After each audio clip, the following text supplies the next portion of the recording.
Good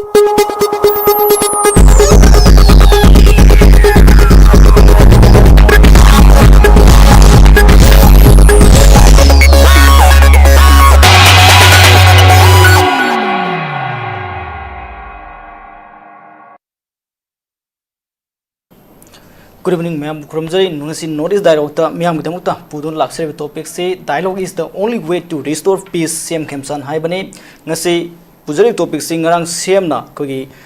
Chuchanpur da 2023 gi May 3rd gi Maitai gi MLA sing Maitai gi Misam sing amata sang bangamdan lerakhiba mafam du da satuna kogi MLA ko thaloni sigi MLA gi aroi mothong mangam pangthop gi thorom saruk ya khibagi thorom aduga mari lenana kogi Same Fundo ki wafam ning Simiam with the Mutakan and Puzare Basi, Maruna Kogi 2023 May 3rd Manipur gi singing Mafam Singda, Maitegi, Maruna Tampaka Kundari, Maitai Sing, Aduga Huziki, Naga Sing Su, Satosa Hinto, Matamda Kuki area, the Sangbaya, following Mayam, Mayona Ribasumba, Manipur Sida, Tandu Leta, few laying a Marakshida, Anupa, Manipur Chief Minister na Singh district sing the set to Naikogi, Mamanga, Ukru Satkiba, Kamjong, Satkiba, Camp Office Satkiba, Don't Camp before Kogi, Senapati Satkiba Sing, but Toto Mamma like Ramatunda, Kuki Singi, Maratagi, Amsauna, Timba, like Hagi, Lambi Sing the Yamna, Kogi Blocket, Mafum Kada, Kogi Lambi Ting, Tabuk Mamam Satakrabasu, Kogi helicopter the Salaga, Toromadu in Karigumba, Aswingam, the Yaudana Pantokiba, and to Gimatung Hala Matung the same na Wafum si Fundoki Man, Fundoki Wafum Sing, Matang, and Sikan and with the Puzarebasi, Nasigi, Canon and Navasi Yabino with the Linkshin Video Panelist, Mayamasak with Anzados again, again a Linkshin Video, Mingun Panjaba Oza, Winam NABAKISHORE, retired IAS, former Chief Secretary, Manipur, Zabu Tramnoxari, to an issue Linkshin Video Oza, LAISHRAM SOMORJIT, spokesperson. Democratic People Front Manipur, Zabu Tramnoxari, and the Ahum Sudansin Biriboza, WANGKHEMCHA SHYAMJAI, Chief Editor, KANGLEIPAKKI MEIRA, Zabu Tramnoxari. Ahan Bagisi was a NABAKISHORE Laxage, Houses Kogi, same the Fundu Wapum Hybatare, Kogi, dialogue Sina Kogi, Peace Puruknabagi Amatanga, but Lambi to Nihabani. Same the Fundu Wapums come in be. MANGANGCHA, Kogi Honorable Chief Minister Sri WANGKHEMCHA, Masigi, same dialogue lines. Mane Hek Chief Minister Waina Wasakpa, Hekamat February Tarik Marira and Kali. Masidegi dialogue Sina, peace Porakani, dialogue Sijam Darkar, Oi have say Hanjin as Ungang like Hariba. Yes. Quitare Ada Masi Yam Chum this to me, Hariboko. P3 Punamata, Karigo conflict Amalagadi, Masi dialogue Toba. Reconciliation tauba, negotiation tauba, tuan ba maming ni ko, masi loin tong nei. Ada, ay koi namu hangi ba question sina. Dialogue taugudu rise kana no, taugudu rise masi mayek sing na, masi haibiyo hariba. Dialogue sida karam party yaugdu rira, yaugadage ko, natra. Dialogue is normally two party ke conflict oraga di conflict yaru party ani duma. Yes. Adagi mediator ama normally amane P3 chana isibo ba ngasai mediator se nakal ani mong na thajaba se conflict yor ba nakal ani mong na thajaba adungma party amana mediator oi ko se khudam moina ba hanakta America ga Iran ga ngasi kan to widna ko ceasefire to widna ko masida Pakistan na masi mediator oi ko Pakistan Sindra Kotana, even Switzerland, Kari had a meeting at Oraga, negotiation to Oraga, ceasefire ama 60 days game at the within a qua. Other party animaxi, contact Obangamba, party animasigi, Shida, Bek Chene and the Warish Habangamba, Adumba, Changi Haribako. Other I quite say, quite conflicts here. Initially, the Equinadum Jing with the Maitega. Cookie ga conflict ne hai na mai to hai nei kwa actually I di maitai ga cookie ga di conflict se kya zu amaram da di lei heb su yaning di hari ba ko maitai di zum peace pamja ba sai gi shanti wana leiba pamba ada cookie da zu khoi na kari gumba yekna boi wakhan ju leita ba isam chamna koi hingda ba ya de ni hingja bani makoi da koi maitai sina cookie singda yekna boi na su khande Adong cookie kita cookie su cookie Punjabi sam mayam na di kasu Maitai bu nuksi da banate some militant organization khara ꯁꯨ ꯒ꯭ꯔꯨꯞꯇ ꯌꯥꯎꯔꯤꯕ ꯈꯔ ꯃꯈꯣꯏꯒꯤ agenda ꯈꯔ ꯀꯨꯀꯤ ꯂꯦꯟ ꯁꯦꯝꯕ separate administration ꯁꯦꯝꯕ ꯄꯥꯝꯕ ꯀꯥꯡꯕꯨꯅ ꯑꯩꯈꯣꯏ ꯃꯩꯇꯩꯕꯨ ꯌꯦꯛꯅꯕ ꯑꯣꯏꯅ ꯎꯕ ꯌꯥꯏ ꯍꯥꯏꯔꯤꯕ ꯑꯗꯣ ꯑꯩꯈꯣꯏ ꯁꯤꯗꯗꯤ ꯑꯩ ꯈꯪꯕꯗ ꯃꯩꯇꯩꯒ ꯀꯨꯀꯤꯒ ꯅꯦꯁꯅꯦꯜ ꯍꯥꯏꯔꯁꯤꯀꯣ ꯄꯥꯔꯇꯤꯁꯦ ꯑꯗ ꯍꯟꯗꯛꯀꯤ ꯆꯍꯤꯒꯤ ꯀꯩꯅꯣꯒꯤ ꯐꯦꯕ꯭ꯔꯨꯋꯥꯔꯤꯒꯤ ꯇꯥꯔꯤꯛ 7-9ꯒ ꯁ꯭ꯋꯥꯏꯗꯒꯤ ꯀꯨꯀꯤꯒ ꯅꯥꯒꯥꯒꯁꯨ ꯍꯥꯏꯔꯤꯕ ꯑꯅꯧꯕ ꯐ꯭ꯔꯦꯁ ꯑꯣꯏꯕ ꯑꯗꯨꯒꯨꯝꯕ ꯀꯟꯐ꯭ꯂꯤꯛ ꯑꯃ ꯍꯧꯔꯦ ꯀꯟꯐ꯭ꯂꯤꯛꯁꯤꯗ ꯍꯧꯖꯤꯛꯇꯤ ꯄꯥꯔꯇꯤꯁꯦ ꯁ꯭ꯋꯥꯏꯗ ꯃꯅꯤꯄꯨꯔꯒꯤ ꯑꯣꯏꯅ ꯀꯝꯃꯨꯅꯤꯇꯤ ꯑꯍꯨꯝꯁꯤ ꯀꯟꯐ꯭ꯂꯤꯛ ꯂꯩꯔꯦ ꯍꯥꯏꯕ ꯌꯥꯏꯑꯕꯀꯣ ꯃꯩꯇꯩꯁꯨ ꯀꯨꯀꯤꯁꯨ ꯑꯗꯒꯤ ꯅꯥꯒꯥꯁꯨ ꯑꯗꯣ ꯍꯥꯏꯔꯤꯕ ꯄꯥꯔꯇꯤ ꯑꯍꯨꯝꯁꯤ ꯃꯁꯤꯒꯤ ꯀꯟꯐ꯭ꯂꯤꯛꯁꯤ ꯔꯤꯖꯣꯜꯕ ꯇꯧꯒꯦ ꯍꯥꯏꯔꯒꯗꯤ ꯆꯤꯐ ꯃꯤꯅꯤꯁꯇꯔ ꯍꯥꯏꯔꯤꯕꯅ ꯋꯥꯔꯤ ꯁꯥꯒꯗꯕꯅꯤ ꯁꯤꯅꯦꯕ ꯐꯔꯦ ꯋꯥꯔꯤ ꯁꯥꯒꯗꯕꯅꯤ ꯍꯥꯏꯗꯣ ꯀꯅꯥꯅ ꯃꯦꯗꯤꯌꯦꯇꯔ ꯑꯣꯏꯗꯣꯏꯅꯣ ꯃꯅꯤꯄꯨꯔ ꯒꯣꯔꯃꯦꯟꯅ ꯃꯦꯗꯤꯌꯦꯇꯔ ꯑꯣꯏꯒꯗꯣꯏꯔꯥ ꯅꯠꯇ꯭ꯔꯒ ꯁꯦꯟꯇ꯭ꯔꯦꯜ ꯒꯣꯔꯃꯦꯟꯅ ꯃꯦꯗꯤꯌꯦꯇꯔ ꯑꯣꯏꯒꯗꯣꯏꯔꯥ ꯑꯗꯨꯒ ꯁꯔꯇꯦꯟ ꯀꯔꯤ ꯍꯥꯏꯅꯤ ꯀꯨꯀꯤꯁꯤꯡꯒꯤ ꯗꯤꯃꯥꯟꯁꯤꯗ ꯉꯁꯥꯏꯒꯤ ꯁꯦꯄꯔꯦꯠ ꯑꯦꯗꯃꯤꯅꯤꯁꯇ꯭ꯔꯦꯁꯟ ꯄꯤꯌꯨ ꯏꯟꯗꯤꯌꯟ ꯇꯦꯔꯤꯇꯣꯔꯤ ꯄꯤꯌꯨ ꯀꯥꯏꯅ ꯍꯥꯏꯕꯒꯤ ꯋꯥꯐꯝꯁꯨ ꯌꯥꯎꯔꯤ ꯑꯗꯨ ꯑꯣꯏꯔꯒꯗꯤ ꯀꯨꯀꯤꯁꯤꯡꯁꯤꯅ ꯉꯁꯥꯏꯒꯤ ꯃꯁꯤꯒꯤ ꯗꯤꯃꯥꯟꯁꯤ ꯂꯥꯛꯄꯗ ꯃꯅꯤꯄꯨꯔ ꯒꯣꯔꯃꯦꯟꯅ ꯃꯦꯗꯤꯌꯦꯠ ꯇꯧꯔꯒ ꯃꯁꯤ ꯋꯥꯔꯤ ꯁꯥꯕꯗ ꯀꯩꯁꯨ ꯐꯣꯜ ꯇꯥꯔꯣꯏ ꯍꯥꯏꯔꯤꯕ because they are not competent to take any decision ꯑꯗꯨ ꯑꯣꯏꯔꯒꯗꯤ ꯃꯁꯤꯗ ꯈ꯭ꯋꯥꯏꯗꯒꯤ ꯐꯕꯗꯤ ꯚꯥꯔꯠ ꯁꯔꯀꯥꯔꯅ ꯃꯁꯤ ꯃꯦꯗꯤꯌꯦꯇꯔ ꯑꯣꯏꯔꯒ ꯋꯥꯔꯤ ꯁꯥꯒꯗꯕꯅꯤ ꯍꯥꯏꯔꯤꯕ ꯑꯗ ꯃꯊꯪꯗ ꯑꯃꯨꯛ ꯂꯥꯛꯏꯕ ꯀꯣꯏꯁꯟꯅ are the parties ready for negotiation wari saningbagi adugumba willingness leibra hariba ade wari uma saba taragadi both side tagi apamba pamdaba mayamdo table la thamta bane hariba wari saba ise ngakang cha thakpagi koi faminaraga adung wari saraga phol taba yabana te hariba masagi both side sigi natrago side ahum leire ko koi apamri sini ekoi gi pa ekoi si yadi have se ado agenda ama tawraga mi gi apam singje party gi apam singje masi phongdo kadabani hariba ada masi phongdo pasda su amu khara luri ba mana suppose si maitai gi group sigi represent tawraga masi apam da basi kana na phongdo kadoiro CSO na putho kadrira datraga manipur government na putho kadoira masi su clear oide ar CSO sing similarly kuki gi su naga gi su makhoi gi CSO na pambaduna ngasagi moi praja singi apam oidoira moi jamna kan elected oidana praja gi mihut oina sindwagi adungumba legitimacy lei basunate certain makhoi je kari hani CSO especially moi gi leising je adu moi backing dabudi leiba aduna masi ekhoi gi tawriba thabak se manipur government tawrise amambada ngasagi khoi gi yitum ga tagi bada amambada khunna bo honaba natraga kasai koi mai english ta pramana ma leidaine ekoi ge charu marakta yitum tagi bada ekoi phangna ba thiba gum mane hariba aduna it seems that manipur government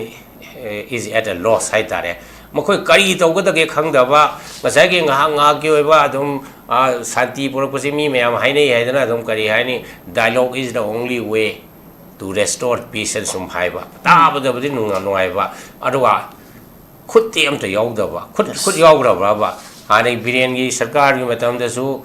dialogue tongna ba kaimda effort amta toramde ada mangwanda authority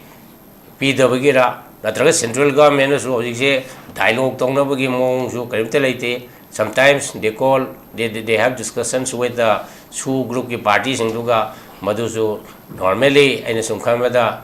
agenda su sangdokpa khodokpa makhoi ge stipend piba asina jingba gi certain issues natraga krai waida designated camp thamba graina sum tawi hariba aduna manipur government se ngasai gi kaimta makhoi je clueless oi bai do english targa they are clueless kai tawba da gi khangdaba ngaranga churachandpur da ngasai journalist amana honorable chief minister Khemchand da hangada masi kamai tawraga koi solution se porakada ge dialogue se kamai tawraga da hai da chief minister na khummi hai du ne ba as nangna smile tawrido maduna smile tawuduna ngasai ge koi solution porakada bine hai do madu rhetoric oina hai budi phajai aduga thangai sengbi concrete oiba kaino di natte hariba adu aina koina haining badi koina appeal tawning badi manipur government se karigumba action plan ama road map mam sembiyo ba ekhoi wari sage hargasu central mana semi road map to central government dagi ayaba to lobiyo in writing da ekoi si toge natraga central government da makoi request lobiyo ba mase time bang bang noina mase dialogue se tawrasi ana se khudamana da hojiki siri WANGKHEMCHA na ga sai wasa khebji February ki tarik mari or male ngasi ga tharaga de mos mai se tha manga hele tha manga hele ko se dialogue tawni haiba action dem te yaw da ba dialogue to budugi road map su sem da ba plan su sem da ba bara sarkar su submit taw da ba adagi hariba dialogue to gudri party su phajana well identify to da ba sumai tawra direct to le raga de ekoi solution se ekoi na porakado mande ado aina mu ado bada mu aina haining se sineba dialogue tawni harba especially kuki kamu se dialogue to we invite to gada la kadra la oidrai se yam doubtful neba doubtful na singne yedi kaino da moide separate administration hai lai re separate administration pang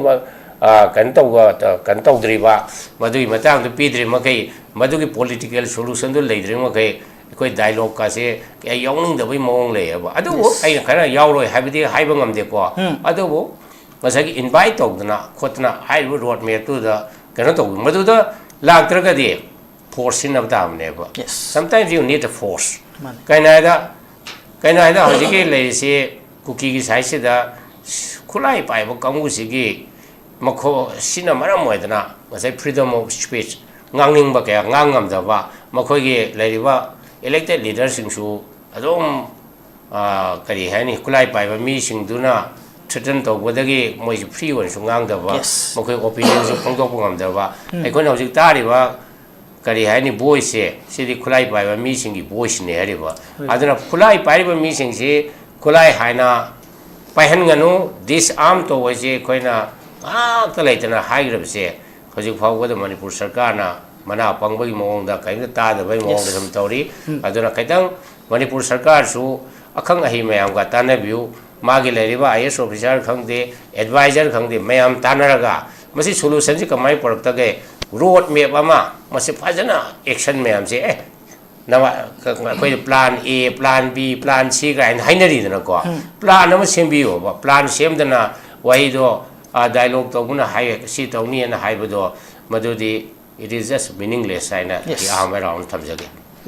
hojik lady film sida wahai khaktam hai boduna dialogue tawbagi wahi khaktam hai boduna santi lan lambi di oiroi thabak kalona na tawba mathau tai hai boduni yam phajaba phone makada absi oja somorjit laksege hojik lady ba film sida ikoi gi sem na de hai ri ikoi gi dialogue tawraga ikoi gi santi furung na bagi amata ngai ra lambi oigani hai basini masi yamna wahi una di yamna phajaba aduga sentence su yamna phajaba lady film sida masi hai boda ma chapcha film ni adu tawbudabu lady film sida ikoi gi wari sanana bahona matamda lady kanglup sing hai badi cookie maruena cookie sing asi yagadori bra habdi mahana santi fruit na khongchet ama suchanpur da satpa matamda cookie ge site ge mai ge kaya da ge athing ba pirakhiba do hoi mathaki lambida satuna function budi pangthoki tawdabu mahak lakpada maximum da yaning da bugi protest tawraki haba tare oi ri film sin mahana santi ge wari sana bada cookie sing na yarak pagi gi oithok paji kadai phul lai hain khanbi thambi thank you makta da thagat pa phongtok jari anchor na hanbiri ba khoi ge segi topic se ko sagi dialogue is the only way to restore peace koi gi honorable CM gi se dialogue yaudana peace restore to we are have ne ngarang si koi gi jun gi tarik mari si stay da koi gi amna historic oi ba koi gi cookie gi se da mokoi da tamjaba param khak tingrang koi gi irrespective of ngarang gi dialogue nu ki natabi da ko ngarang koi gi honorable CM Khemchand na koi gi led MLA se koi gi valte se sigi magi aroi bagi mathau mungam pangthok bagi magi respect pi ba chat pasi kotu ne gui inpi ne ko mai CSO mayam se adigi KSO yawrim ni ITLF yawrim ni ko KZC nam yawri ko adigi KNO hariba koki gi CSO mayam se koi gi chamcham ba CSO na te adu mokoi mayam sina asukam na kanna athing ba pira fawda koi gi mana chaliba koi gi way of transportation budi mathak ta oiragasu sai magi thungam matungda koi gi magi mathom ngam aroiba respect pi dana ikai khumna dana koigi MLA dugi magi tawramiba kari gram mayam du mana miyoibagi keno da di yam phajaba ko simati akhoi adum thagatab yadi as a chief minister of Manipur mana kari jati oira ama oigera asibagi keno da chalaga magi last homage ama piba jidi miyoibagi hona sane masi yam phajaba koigi culture ne ko tawdabu kuki nangrang moina khangdoise koigi chawhraba sigi khongset sidaida koigi makhagi lambi se seida moina bulldoze tawdana lambi thingdana tawkaidana mai thadana masida koigi admit tawriba masida voluntarily tholaga tawriba mi singse koigi kuki gi chamjaba praja ngaktane bako tawdabu aroibdadi sagi koigi sidagi chaminaba honorable MLA koi Robindro ui ko adegi koigi tamo Khemchand ui ade atopa magi official kharaga tawraga moi chaka chaminadana adegi tawriba posingdo aduda koi kuki gi praja singsina tamba yabadi manung sidaida koigi restore tawnaba dialogue se masi tawnabagi ahanbagi khongjang sidaida karigumba wajariba ngasai kuki gi CSO mayam sina alakba phangna che thingagasu manungdadi makhoise yamna jamjamba atmosphere amkhak create tawraga leirido masi akoina question tawdaba yade masi ma koi munna yengdaba yade adugi jammadaba potusu akoina somna kanda su purapba yai adugi posima infal da sun pura yengba yai bako adu ani subada aina thamningidi to restore peace through dialogue habase akoina ngasi bokta dialogue ama taw matamda si yengba yai ko akoina first world war gi treaty of Versailles gaise 1919 gi June gi tai kuni panda ahanba koigi first world war se loisnabagi primary first step se treaty of Versailles ne hariba treaty of Versailles da manghan tahan gi ba German gi magi keno se da koigi allied force mayam sina mongoda anak competition to holle German se koigi war da magi ba misi mina thoki ba lan misi gi ba adigi koigi magi pasha tingi ba building toki mayam se compete to holle adugi poche kana ton ge di third party me lege dawne sigi third party se akoina khangba yai amgosu akoina ubi yai ba kuki hariba sigi pikraba phurupse sina chamadaba matamda chamadaba strategy da chawgraba phurup ani khak lan ta ngamine maitai amsung naga same keno sideda maitai da mana lan tare ani shudong naga dong tasale pi di mane adu mana sigi same position sida leraga maitai da su khana ba hoba naga da khana hoba adu da di magi maning de kana ngom lera moidra son gro masina kan graba koigi community ani da one time da mana sigi attack tong ngamina di mai maning da kana nom lera moidra hariba mi dunia ba koina ngasin nei na duisi hariba pose khoni thido mutam da kana nor gedi none other than koi hujik leriba government of India sine adu government of India sina ngasigi peace restore to bagi dialogue sigi koigi mayai de lepi ga to bi ga di ko it will take yamna di kuina loroi sigi kenosi restoration se lakna honna bada adu lobby ga doba initiative lobby ga doba pochina initiative lor trakan de neba ngasi koi khaibung tanda dana ama ma tori myam se adu khoi usi yengdu si national highway ga je ngasagi treaty of Versailles to 14 gi points puthok bu dumaina akhoi gi sigi pot su point puthok bi dana ko ha ma di se smai toro koi gi national highway je hangtuk bi ge Kangkupi to Infal is around 27 kilometers kadani kilometer kuntha ne so har seba sigi ngrang na halaki ba cobra ge do jam po ne ba si unit list yauri ne ba adai ne mamang du thamjagre Siachen glacier da around koi gi kilometer 3 mutang sangba koi gi range ngong le Siachen glacier je yam thina ingba -30 degree ni ko adai every single day Indian army na no 4 to 7 crore budget yauri ne ba every single day nuti gi crore mari de crore tare bok thadari ne haidiba line of control India ga China ga hujiki pot sideda adu poto koi ngasai union government nang ngasai kuki sina amutang da maitai ga amsu naga ga akoi da one time da lan tan mangamaga kan graba ngasai ga army duna sigi kampopi ji hangdopi rage ga ga di ahan bagi initiative oroidra dialogue te hol aga dia ani subagi number 2 kenoda ahum subu kenoda mu mai thambiraga aigi angang ani khana da ina maya leba khambiraga di angang ani to khoduine adu khambina mi do India government na khamaga di kwadi matik chaba pot oituine ba moina natar di khamsu yaroi ba ko aduna aina thamjani di ngasai gi kotu oisnu kuki impi oisnu kari oisnu IT lab oisnu moina kan ꯌꯥꯝꯅ ꯀꯜꯂꯒ ꯃꯣꯏꯅ ꯉꯁꯤ ꯉꯔꯥꯡ CM ꯂꯥꯛꯄꯗ ꯃꯣꯏꯅ ꯍꯥꯏꯔꯤꯅꯤ ꯑꯦꯅꯤ ꯃꯩꯇꯩ ꯍꯥꯏꯕ ꯖꯥꯇꯤꯁꯦ ꯆꯨꯔꯆꯥꯟꯄꯨꯔ ꯂꯥꯛꯄ ꯌꯥꯔꯣꯏꯁꯤꯅꯤ late ꯏꯠ CM ꯑꯣꯏꯒꯦꯔꯥ ꯑꯦꯅꯤ ꯄꯔꯁꯟ ꯂꯦꯃꯦꯟ ꯑꯣꯏꯒꯦꯔꯥ ꯖꯦꯅꯔꯦꯜ ꯄꯕ꯭ꯂꯤꯛ ꯑꯣꯏꯒꯦꯔꯥ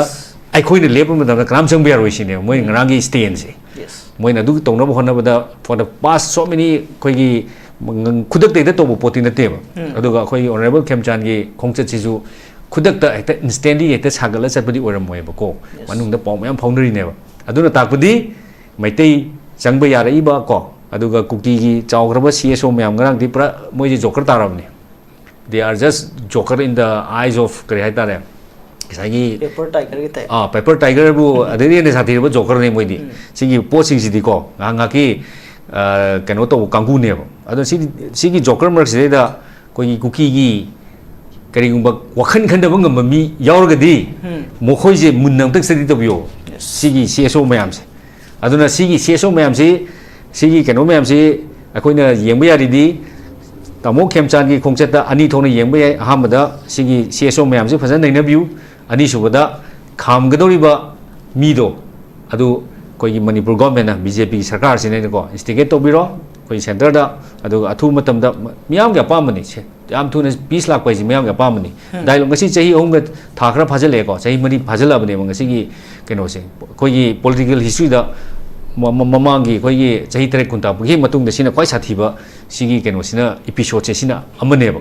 ꯑꯗꯨꯅ ꯁꯤꯒꯤ ꯄꯣꯠꯁꯤꯗꯩꯗ ꯑꯩꯈꯣꯏꯒꯤ ꯂꯩꯕꯤꯔꯤꯕ MLA irrespective of ꯃꯥꯒꯤ ꯑꯗꯨ ꯑꯗꯥ ꯗꯣꯜ ꯅꯨꯡ ꯀꯔꯤ ꯀꯔꯥ ꯀꯔꯝ ꯊꯤꯕꯤꯔꯨꯅꯨ MLA ꯁꯤꯡꯁꯦ ꯑꯦꯕ꯭ꯔꯤ ꯀꯣꯟꯁꯇꯤꯇ꯭ꯌꯨꯟꯁꯤ ꯂꯩꯕ MLA ꯁꯤꯡꯁꯤꯅ ꯀꯔꯤꯒꯨꯝꯕ ꯑꯩꯈꯣꯏꯅ ꯗꯥꯏꯂꯣꯒꯅ ꯄꯤꯁ ꯄꯨꯔꯛꯄ ꯌꯥꯔꯅꯤ ꯍꯥꯏꯔꯒꯗꯤ ꯗꯥꯏꯂꯣꯒꯇꯨꯗ ꯌꯥꯎꯒꯗꯧꯔꯤꯕ ꯃꯆꯥꯛꯁꯤꯡꯗꯣ ꯏꯟꯒ꯭ꯔꯤꯗꯤꯌꯦꯟꯁꯤꯡꯗꯣ MLA ꯅꯈꯣꯏ ꯃꯌꯥꯝ ꯄꯨꯟꯁꯤꯟꯕꯤꯔꯣ ꯅꯈꯣꯏ ꯃꯌꯥꯝꯅ ꯁꯥꯒꯠꯄꯤꯔꯣ ꯏꯟꯗꯤꯌꯥ ꯒꯣꯔꯃꯦꯟꯇ ꯐꯖꯅ ꯍꯥꯏꯕꯤꯔꯣ ꯃꯈꯣꯏꯅ ꯃꯌꯥꯏꯗ ꯂꯦꯞꯍꯟꯕꯤꯔꯣ ꯁꯤꯅꯤ ꯑꯩꯈꯣꯏꯒꯤ ꯗꯦꯃꯣꯀ꯭ꯔꯦꯇꯤꯛ ꯄꯤꯄꯜ ꯐ꯭ꯔꯟꯠꯅ एज ए रीजनल पार्टी को तहनिंगसे मरमदी हाई पोसे अखोइना रीजनल पार्टी लेपमबा सरकार से अखोइगी ओइरमगदीको अखोइना मु हुजिकी थर्ड पार्टी दा नोजूर तौजबई दका ओइदियो अदुननी हुजिकी मतमदा अखोइना रीजनल पार्टी मगी तंगाई फदब लेब्रा गाइसे अखोइना पब्लिक दा अखोइना हुजिकी हंगीब केनोसे टाइमिंग से मरमदी सुमाइ सुम तौरगा सुम चटलेगदी रेस्टोर तौगदबुदी लेरे हागा गसाइगी restore तौबिनबा ngakpinaba senbinabado kanagumda sum hangleragadi hangiba miduna wakhan taba mi ko mong murin chumba irrespective of akoi tasengna peace pamba mi oragadi fajan to adu su natre adu itadi akoi kyam kena wa gi dege je adu praja miyam na manipur leba praja khudimangna right time ni matam akoi using labani ko change am drakha lebse akoi masima tangai padamni peace ki orsanu adigi highway की ओशनु अंगांग सिंगी young ngarang smaina toringa da akoi angang sing school ka phangdrimni nak kharbas digi keno se da lemkhong se da sigi posin leina cm na sono kanda koi gi chak chamin leiribni ko hang ade hanguraga ai nang na noli aduna han ba pakhumni ga hairibne ba ko ado koi di anyway han ba step ni akoi appreciate tawje tawbudabu tawri ba khongthang se phagi tan gumsi loina na constructive oiba politics tawbiu ko reform tawbiu prajaje warabani peace puraknabagidamakta cm na masana haijaramne dialogue is the only way haigram ko madude jangado masak sing panna yawba adugi posting da tawbiraga atum matamda koi manipur se peace puhanbiru se smaina han boin thamjake sa moje husi le reform sida koi tawbadaba thabak sing ase फजन निंथिना तो मथौ तारी हाइबदोनी मखा ताबसि ओदा समचाइ लाक्से ओजा हुजि हुजि लेरिबा कोगी ngasi थमजरिबो topic सिगे मै लेन हाइबा तारे सियोनो फोंदोले वाखलो नसिदा cookie सिंगना Yaning दबगी mummy तारी हाइबदि सिममांग सोइजगिबा ओजा सुमरजिनसु फजन थम्बिरि खोगी cookie सिंगने याम कन्ना थिंगबा pressure पेरि अदु सीएम लाखपदा नतना मैतै हाइबा यासि मत चंगबा यादबि फिल्मदा याम कन्ना प्रेशर पीखिबा लै तौबदबो हाइरिबा डायलॉग तौगदोरिबा सिदा मरुवैना होजि होजिकति Manipur थोलिबा crisis असिगिदि Meitei cookie खक्त नत्रे होजिकति Naga सुमु यावरे ओइरिबा film सिदा नागागा कुकी गे मरक्ता मैतैना बिग रोल लौरगा कोगी वारी सानाना होना से हाबसु सीएम मांग फोंदोगिबसु लै ओइरि फिल्म सिदा मैतैना ngang वासी कुकीना लौगदोरिबा अदुगा कांगलुप मणिपुर खुंदारिबा उजिं मेन ओइना खनरिबा क्राइसिस ओइरिबा लैरिबा कांगलुप सिंसिना कोगी सीएम गी डायलॉग की वाफम से कदाई भोबो यागनी ने खनबिबो कमाय ओइथोकपो याय खनबिबो ai tamjege nora chundoge ko daro tabira ma puno ko ko non jere doga masi dengjen birba ko ge kai kumaja pele ane busu kai puno chari mang dam ne ya ko pele chani ya phajam ri chuna 담비그래 이제 거기 만ipur 톡리바 거기 만ipur 투가이나버고 만ipur 투가이다가다 거기 뭐냐 separate administration form of union territory 아주 레지스트레이션 레벨 시행 거든 나요 비거든 나면서 뭐기 디마네요 그다음에 마망기 BJP기 거기 랑각 내링이 2023게 거기 메타르기 주산부의 에피센터 월간다 실국이나 그 테러리스트들하고 거기 만ipur가 본부 saktam 투가이나 정도다 뭐나 테러라이즈 타로 또 키브네요 미기 마이 타로더나 과 합더나 포터나 또 올리기네요 마탐 어디로 숨고는 자트르면 분목도 아거기 만ipur기 오히려 론 오더 매하게 본질은 통합 바입제 이때기 사비역니 강나 아거기 마탐도기 아거기 인전 넘버 2 오히려 BJP 랭강나 ngakpengam 기대고 아도 뭐기 저기 레이버 뭐기 공탕 뭐기 엠 머리 오히려 거리노 아이데 만ipur 앞으로 지금 두가이 바입이래고 만ipur 앞으로 아숨 두가이 바입제 인디아기 앞으로 지금 두가이 바니 아이나 칸 더가 고기나 고 들어오시는 뭐 탱나거든요 그도 탱나게 되네요 탱나게 되게 고직자 거기 사히 헬에 사히 마시다 마망기 랭악두기 거기 지미니스터 파우라 딜리에 가오라간다 마 리자인 또 홀래 파시티 둘목 탐매 사히 마 방제로 그 자이 베드룬 바이드 분들도 그또 건드려요 아주 그 그도위 만ipur 레존 버퍼 존 하 아래게 거기 그노게 그 갑복비 조찬포 대노펀제 그라 아이다 거기 뭐야 거기 세펫 오이라 받고 돈 맞고 뭐기 아무나 레이 정금 레이래고 지크라이면 방대로 내가 지금 막등 갑대래고 마담분들아 신기 신공을 이렇게 진도 레이네 하루 펌 이렇게 아로 마이 보로 아무저 레이래고 그러면 그 투안 실리가 가는데 실리는 하비죠 뭐를 내가 아무 숨을 부르는 강나 가리게 되면 또 마시고 와르신 부분감도 보노 아들은 아주 마시고 거기 ям 좋고 아무네 봐 마시고 그 그노라 거기 거기 DPP 거기 너무 딱 비기부터 아이제 시 아이나 아이나 들락시는 이 와품디 아두 마담들아 호지 거기 그녀네서 호지기 오래버 지면서 거기 캠찬에서 만나 거기 비리안기 내가 내부터 만나 구바코로 하이 생마일란 방음다 바 가는 벌랭악 랭악 노노라 하이에보 ada moi je kogi simmisto oraba adagi kogi mantri oraba MLA oraga kogi kuki taba lamdaga sangsil laga sangubdo yamna kogi ek baribak nungaba thonga phoba ada lebak nung miam yauraba saujek yaur umong yauraba jingpatra yauraba babung babon uiba boto aphoba uiba haise 장군이 공사 두개 거기 막이 불업다 그리 가나 부르고네 하두기쇼 아고 아주 막쇼 미암 따챙따챙이라고 탐거든요 아도 맞던거라 거기 오늘은 거기 안오고 거기 담미기 지미니스터 하다래 담미랭악기 이게 참 시행하면 담미랭악니 그도 거기 꼭수로 미니스터 뭐 딸 돌려기 때문에 뭐 망학도 하비림니 내부지 지미니스터 잡기 전에 판마가 내가 사실 도 먹음들어 보니 맞춘 구당대 방아이니 자리미 내내 모디 누이니 아래기 거기 오늘은 뭐기 아미차 논 막맘녹도 레이니 아고 뭐는 레이네 봐 담미기 내가 거기 시행해 보시 Tapi kita nggak cuci minister ni apa sih minister ni tu minister hendak mana mai dah apa lagi kapopilan cakap deh, ha, nuai kok cakap tu bubuya security baik lan capti yang purga sedih ni, mana aku kena dah jadi bab sakit tu, ini mana, lan ni cakap itu, atu kusa sedih ni bo, atu man aku selalu su ada cakap apa kemudian orang tuan uladra waris habagi kudung sama pangi aduh aku nuai oh magi kunci bahasa nuai ko aduh hendak orang aku ngatak bire hari aku tolong elesi orang MLA ubiram aku balte lagi dia bagi magi ngangi aroiba magi lengon bagi mutur mana sedih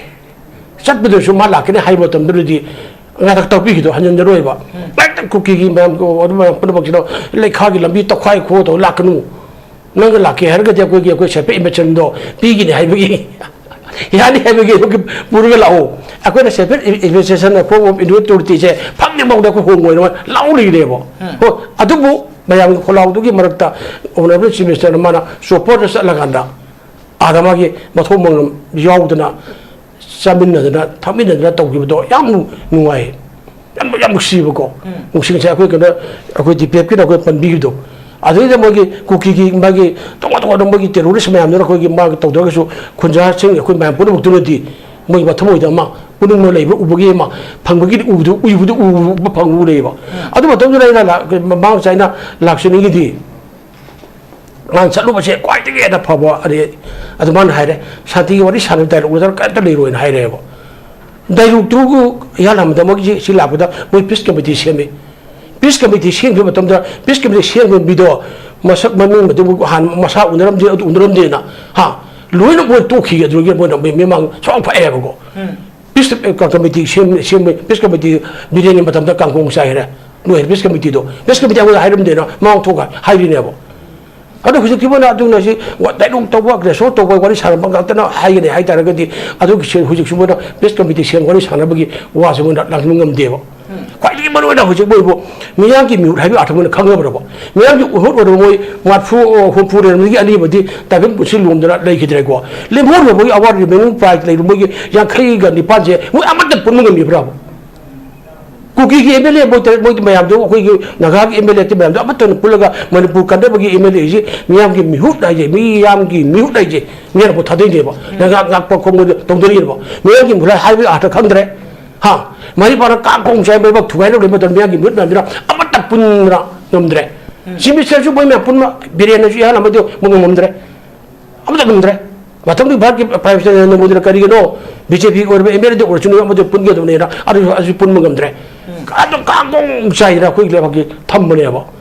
हि थमबनेबो अदरा ngarang मन चलुबा मागे दो याम नजि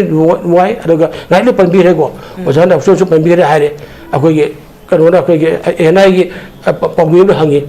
मणिपुर की piece पर core पांगो दन मान आइदो नानो मोन बिनो मुइदो अदु शांति और के दुमाइ लाक्तोइनेना हायेबो सी सुमाइना अराइब पखुम अमदा सुम खुमगर लेबगी वादा अखोगी लेइरेबो साथी हजलपि वादा अखोई सिदा कंदल काइदा अखोई हुजिक लेक्तियेबो कंदल लेक्ति हुजि अखोई साजलबो दो तौरिबो पुन बक्से मणिपुर थुवार बे कनान सिलेबनो अफोगो यरो कनानो हबजे मर दंगान तकिन खंगेबो तमन खंगेबो मणिपुर थुवार बे अखोई कनानो खंगेबो खंगगना गसी बोर मणिपुर थुवार बे थुवार बे ना को चिन चिन को तेरुरिस्ट मर दंगान लक्षण न के दम थौ पैकेट तबनोबो अरु कईदमता ngसाय कोई डीपीएफ के कोन हाइबिगरे चिनको केना को तेरुरिस्ट मैम दे मैम सिनो बापाला तम कलिसि करिगिनो कपन बखरा सुबेते गुपन ड्रोन सीजन नगरी मिसाइल सीजन नगरी सागनी थकनी तौगनी अरे नोई अलगा मयाम मांगदा कोई थगलकनी सोशल मीडिया दा नंबर 1 जंगना बैतै सकेंदा नगा करगा कसा तौरिबो सी बे पुन मक्सी तौ तौ ना कोई मरक के लंगा ना कइना मोगे दु लक्षण मंगम दब करिगिनो अदुनथि हुजुक मणिपुर थुगाय बे सिलबे चिन को केना को तेरुरिस्ट के मोरुमदा मोगी मंदे तथंग मोई फोर्स दो लेप्तना लेरे हेबे इफों फोंग बने बच इफों फोंग बनेबो सी या फोंग बनेबो अदर बसे बसिगी ओर फिल्म से कइनो हाइबो तमदा भारत सरकार की ओर बा कोगी मणिपुर थुगाय बे सिलबा सि कनानो खंगबनी मणिपुर की चीफ मिनिस्टर खंगे काउंसिल ऑफ मिनिस्टर मोय खंगेबा मोय मैम से आमत तो पुजलगा इरेबा मणिपुर kan दबे यादे हाइना मना भारत की प्राइम मिनिस्टर चलगा हाइबो गम्ब्रो जुनियर होम मिनिस्टर चलगा हाइबो गम्ब्रो लान तौदगी मतम बिरेंग मतमदा मिजोराम की अखोई कनो अखोई लाल तो मानदी तरे नेपाल उदै टेलीफोन वरी साने चीफ मिनिस्टर का मै चाइ बिस अतु मतम की चीफ मिनिस्टर मै वरी साना गम्ब्राबा हुजु ओइगदबदि वरी सानबगी मै रोड में हाइबे जन जोके हाइबे रेबा चीफ मिनिस्टर न मार वरी सानबगी चुचानपुर चलबदसु आराम फबा कोंचत अमरिको अदु हुजु वरी साने दमता कोई मियाम की मुट ओइरबा चीफ मिनिस्टर लुचुगा कांदा कुकी नागा अते खुद मैम पुल एमएलए मैम से अमत तो इबा इरेबा मणिपुर से कनगे तम ने मोय नोबो ने बोब्राबो मोय मसी उनबो गमदे मी नेपसा की जे गाने अखोई की कनो बीबी राम जी अदुगी हौटोपा को एमडी दरगा की मोट चंदा हौटोपदो अदुमा बचिन खुदांग यावेबो कुंकुम तकोन बो होनो बदे अदु थौदांग याम यावेबो अदु मा अदु लेयेबो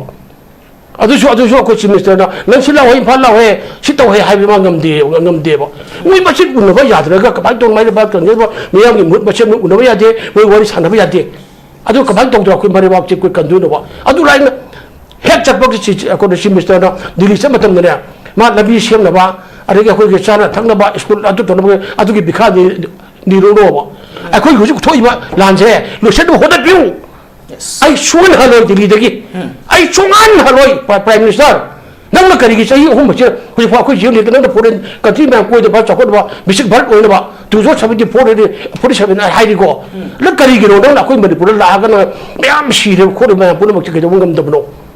hai bi na adu ki sing le po ba Mr. Khemchand akhoi ki honorable Khemchand na khong kun ge yes lay preng na nang hukke bayam na ko nang bachi rin ba parin hai ge ba nang chingo lu chingo ma na pul to mayam chingo lu chingo dam ne ba ada magi cultural minister ma pun baksi ta ma hai ba ye ba kan jadam ne lao na bu bal te le ki ba ki ba na aro ba ba thu mo ma da yaw yaw ri nu shi na ai na te le ma ki ni to thu bo to ni ma ta hai ba ma ki mung jo ai ki mung ni ma ki bo bang ai ki mung ni awa ba ai yaw ri na hai ri ba aduh hai aduh dia ada lagi tu mungkin ngarang macam tu dah kuki ki mayam dari pun maksud Khemchand aja friend tu lau lau apa tak ke apa aduh dia lagi lu semua mungkin mama ni mera ma hai ni kan punya beri ni halam dah Narendra Modi is mera ma hai ni apa ai iman ipa ni aduh mapa tu ke mama tu ke masa masa kangum dere apa nasi baru ki beri tuan tu hono bija kuki dia lagi lu semua cakap lebih lagi apa nation highway ha yes atau sudah national highway boycott ada ekonomi lagi apa masagi lebih cepat ganda apa ada buffer zone red zone ha si kami mu ba kui sudah lagi hingi ba aku je barat ki sini labo oi terapra yes acing adu orang kata hena orang semester ngarang aku na sadi ba magi suruh ko joto yam sathina ko ki nungsiba ko kontra ko jina ba adu ke maru na wakan ta dre ba manipur kai daga mai saga harau je ba bharat ti prime minister bharat daga ke mayam do minister aku ki chief minister Khemchand wakan ta lo me ki buru ba mayam pun amat ton punjul lo hujik ti lekai kuding yam kuding ki dara phamaga mar legang to si yang den hai re na aku jil le na si hai re ba se si kholau se si me se pikok sar lo biro me yang kholau chor kholau ni ni thong ngam wa di le ba makha ta hi de tak ju ka hi de thabuk to na pang thok pio ba adu na road me ba puthok biro oja sor hai bi do le so to hai ga di adu akoi wo phang bura ba sini aku na hajiri di aja ni di adu me yang wi oi ba gi cham ba a khang biu mi le ba ga ko ma ton me am yo biu acing paturan jauh biu, ucik gua jauh biu, loi jauh biu, melepas ngak pun betul, jadi mungkin ngak lagi deh, mungkin ngak lagi deh, biar adu ni apa, mahu dengan kegiatan tahan bercuma nanti, adalah Manipur gitu, ada boleh konsekuen, nak kau terus sih marum ni, mahu dengan ni, Himalaya singgah gua lihat pelai, ramai ada je, macam haideri ni gua, haideri bah ni gua, loi dah pun haideri je, masih orang tengdi, waktu tahan mengamu, aku sih misalnya cengaga, adu lagi di Manipur tuai macam. Baru sekarang karena anak kau kan air ni betul betul kan santi pur kan ni naga amat cuma kuki aku main pur nusinar kan ni adu nanti lagi yarway habis item lagi. Yang mengenai dari film sidang yang penting lainnya, matang lainnya, OERB isu kedima palebel lainnya barat kelinga kilu sing basing dah thamoi sing na paudam tu na athu bamatam da santi pur pamathau tai hai badani yang mengenai mengata absu janab kesho dah laksa ke. Huzi dari film sidang baca huzi ki Manipur da santi purang na ba CM na funduli wafam budi laire tau bada bu masigi funduli ozana sumang na sai road map singma ke gat yang mathau tai hai badoni huzi maru na kugi maru na santi purak pada kudung khorau thang adori ba sei kugi mihat pasing aduga athing ba yaudona no mai kapsi le ba kangbu kugi tawning ba tori ba kangbu asi hana lakshindana ko Manipur da kugi dialogue tau ba aduga santi purun na khongthang changsin basik kadai pho mai pakani khanbi masih kere ni yang sumi wangang kian hari tu saya ki mi si kulai pai dana daerah ba ada makoi da kihan ba natraga makoi kulai do illegal way na lokho ya dana mapangan kan na leiri makai di ne masih wari ga saje ba do moi pak ya ga dam nate yes aidi makoi na hojiki koi na social media da sahi ahum muksi da koi thengai je political solution first adu ki matong da tei la kadam ne ne ba moi political solution di separate administration sin eri ba ko ada makhoi bu masida kuki militant sing bo makhoi ya je kuki militant sing ne ko masi makhoi bu bharat sarkar ni yengi ba mieng ji ne ba kwai de ge khoi da stumbling block hai da re ko lambi se pada khudi thiri ba khoi da apan bori bu se kari mieng yeng ge da kuki ki militant sing se makoi tat pat toksinadana masidagi khoi di we are not against India I play ka pai dana khotna satna we are with India sine ba ko aduna India ki against the within the framework of the Constitution of India, a separate administration Pamani Article 3 of the Constitution ni Haidana Adumbagi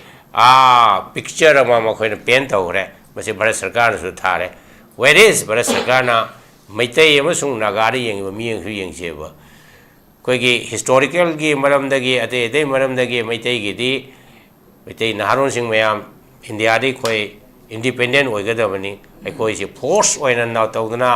merger to Givani, a quay Tungan Baleva or Gadamani, Haibage, Isielama, Nasi movement among young queen and Lakale, Hoshu lady in the car. Masibuna, Barasakana, anti India Weba, Adumba, outfit sing ni, Adumba group ni, Adama outfit sing Adu Hakang. But Sakana anti India why Muratana, even whole of the Meitei communities,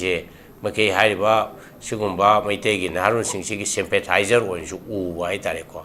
On the other hand, even Nagazo Yoshila, Nagajo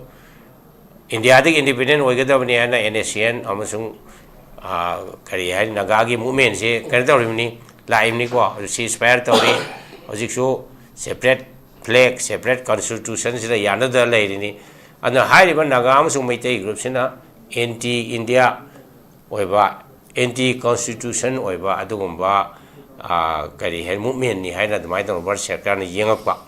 Aduna Machine Maram Waduna, Sagi Barasakana, Kuki militants in Sida, Shug in Namada, Pesha Pipa, Mokoi Kuzukulai, Pahena Tamba, designated Game Tamba, Mokoida, pre movement of Wa, Mokoibo. Central Security Force in the action, but seems it totally near Boko. And I say, Marxi the neck of the Gay Sagi, what is have say, I quite invite or go to Lakadra Lawi Drina Koi Kalisi. I don't want a Lawi Hannas who negative one is young observer. Whenever Chief Minister WANGKHEMCHA, what is Hagen Hariba say, Makarak, how many times Hariba cookie groups, Natraga may take CSO groups, say invite over together. As a Masida, aha, Masida, the Migi Mutse assessment of where dialogue discussion is the negotiation is the airmana as a give and take you am tongly heriba parties animal say. Other Masi dialogue table, the Laknamagi, the Masi force to sin at the Via table. See, could when on the Iran, USA, Tonga, USA say large Hudure. Moinanga Sagi Iran say. Bomb Tadawayaba, missile Tadawayaba, Kaya Tadare. At the Iran Su Yamna, Mapangan, Papa, Mapa, the resilience over Leba, Webnina, Leptana. As a war, you take this to the Kariani, Quagi, Yamna low cost over drone Gumba, missile Gumatona, America, asset Ladiba, Masagi, Gulf countries like Qatar, Gumba, or Bahrain, or Kuwait, or Sida, Masaja, America, Yona. Kari Henny can not over strike over the Adramina, Haiba America interest the Iran strike over like Heruko. Other than Masida Americana, Karisina, together, ceasefire, Matic, no more give ceasefire, do that, I do talk the day in a way, actor Donald Trump Nase, no tom no civilization, Mangal and Nicola, and a threats to in Heriba. I do get trade to a quick Makari, Manipur, the machine a dream over. She could do a cookie, and no Mangani, Manung, no dialogue table law, Latrabo in a way. A quay boomed Hadar Nibuharsu, not a guy, no quay collidum, Mulani Warsu, not a Angi Tabuk or Niado. Amata told Deva. I don't know, Sagi under the Karihani shadow of Su Haitareko. Shadow is him, Marum, I choose him, Marum Sida, cookie labor militants in Kina, Yamna, Maningwakatam, cannot all later. Similar Requa. Other I quite a hiding a day. City WANGKHEMCHA, Honorable Chief Minister. Sting Ya Namudra Yaro, Tabo on a Tobio. She couldn't win, but the Marto we was one. Kari some back and on my peak heriboko. Suggestion number. Nanging a sagi or Emile Yankani Panche. Guati dra delidra. My meeting of a cold over. No quick caricari solutions of propoda. No quick more Hondu. Sick Karitoroga Yaga, exploratory meeting the qua. Exploratory way, Madame Sida, idea may have Torokani Heriba. Maduki idea the Russian Bureau, Simako. So, sit already, Ani, sit or Siani. This is one way. Simak Sima Hadana, a top of political party, may am say. alto political party mayam sing siga famina dana sida chief minister na meeting to dana Congress party ki apa amana kaino atopa party CPI ki apa amana karino solution je kamai puthoka da ge je asiki suggestion su lobu ya heriba natraga na ahum su bada si Manipur University khangde koi ge leriba college mayam leriba si intellectual mayam sing se kauraga masiki solution je kamai puthoka dom na exploration na change dana because we are now kari hani amambada ngasai koi chatpa amambada pot thi bugum bage du mong tawri heriba intellectual mayam leriba university ki mayam se dagi no su mot piu kamai tawga dagi hai bana singba se mase tawba ma darkar lai sida natabada aikoina singdari badi hoji leriba central government gi sina koi BJP leriba kari hani chief minister adagi ate my council of minister sida power si pi da ba thabuk tawbu si yaro era sum thingba adu mong sum male hariba even ngarang wak phawa khudamana habada Manipur ki security ki review meeting tawi hai ko masi security review meeting si Manipur dagi masi Indian home minister na tawri masi yauri se DGP ga security advisor yawe masi da ekoi wakal dadi Manipur ki issue ni na aigi yung ki thabak ni na khana utar min na Manipur chief minister musung home minister se ko hom thok tra ba masi ko da base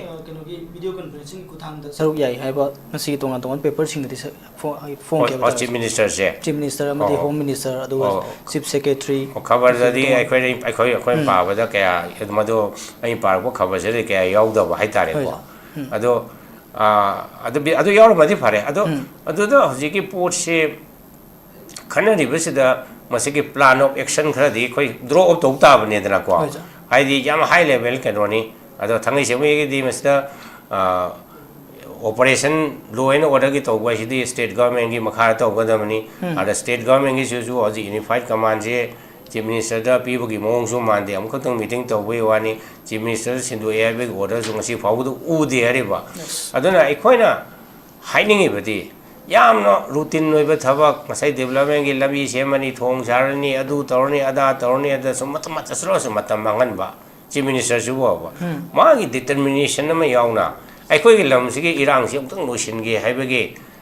wakhal se ai leita brang khali leite he je khoina ma gi tori ba thabak tu na ta ko ne ba thabak tu tawdramini na mokmo na determination leite natraga mo da competence leite or natraga mo da proper advice pibi no late aduna si waraga de koi uji Manipur ki parjana uji khali ji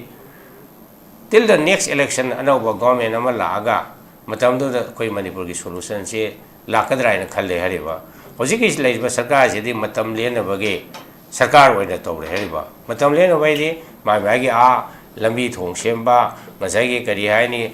BG ram ai bra kari hai adu yam routine ne badu di masai gi kari hai hana de le riba Narega gi toriba scheme da maming thang to hongdok pai wani namaram nomit to khra heng pai wani maduda matama ha doi saruk ko di Manipur gi lairiba crisis se lotion na ba mase ei thabak oina chief minister sina mana as the head of the government oibani na head of the government oibani na ma na tokhom thoi mase tawdraga di maka magi matam sig magi legacy se kya phajaro haina ai mai tawna thamjage yes yamno huju le film sida yam mating leina tawge khanna haidok pudu khakna taba koi thabagun utpudasu koi wahi khakta na taba koi thabagun utpudasu yam mathau tai haibadoni yamno huji makha tabsu uja somorjit laksege huju koi gi ozana su phajana koi gi karamna santi purakani haibagi process memo ma haibiri uja go mota uji Manipur da santi purakna ba honabada kari thodang kadai misam amoina natraga Manipuri amoina karim base sensing tawning uji Manipur da lady film sida kugi wari sanaba yana ba haibata dai wari sanaba sina santi pura no lambini tawbadabu wari karam na sanani haibasidi uji so wang moidai base uji lady film sida sikari suggestion tawbe masi keno ne kogi Manipur gi member of legislative assembly including kogi honorable CM yauna ko mokoi gi makhutta gi out of hand oire mokoi na Manipur da Santi Purpa ngam bai se mokoi khutagi chatkare aduna tangai fadana intervention of koi keno center gi luching basing gi intervention ama yam darka oya koi gi center na karigumba Modi na traga Amit Shah na koi dum ure na ko ji le film je uji le ngai ba mong ji de koi gi just a rubber stamp ne ba moi ni keno se कोई की everything कोई की जी की high command की culture से हेंचलक पाई तारे अदुना सिदगी मखोइना करी high तारे मसीदा शांति पुरके नत्रगा पीस रिस्टोर तो गहरगदी तंगाई फदना सेंटर की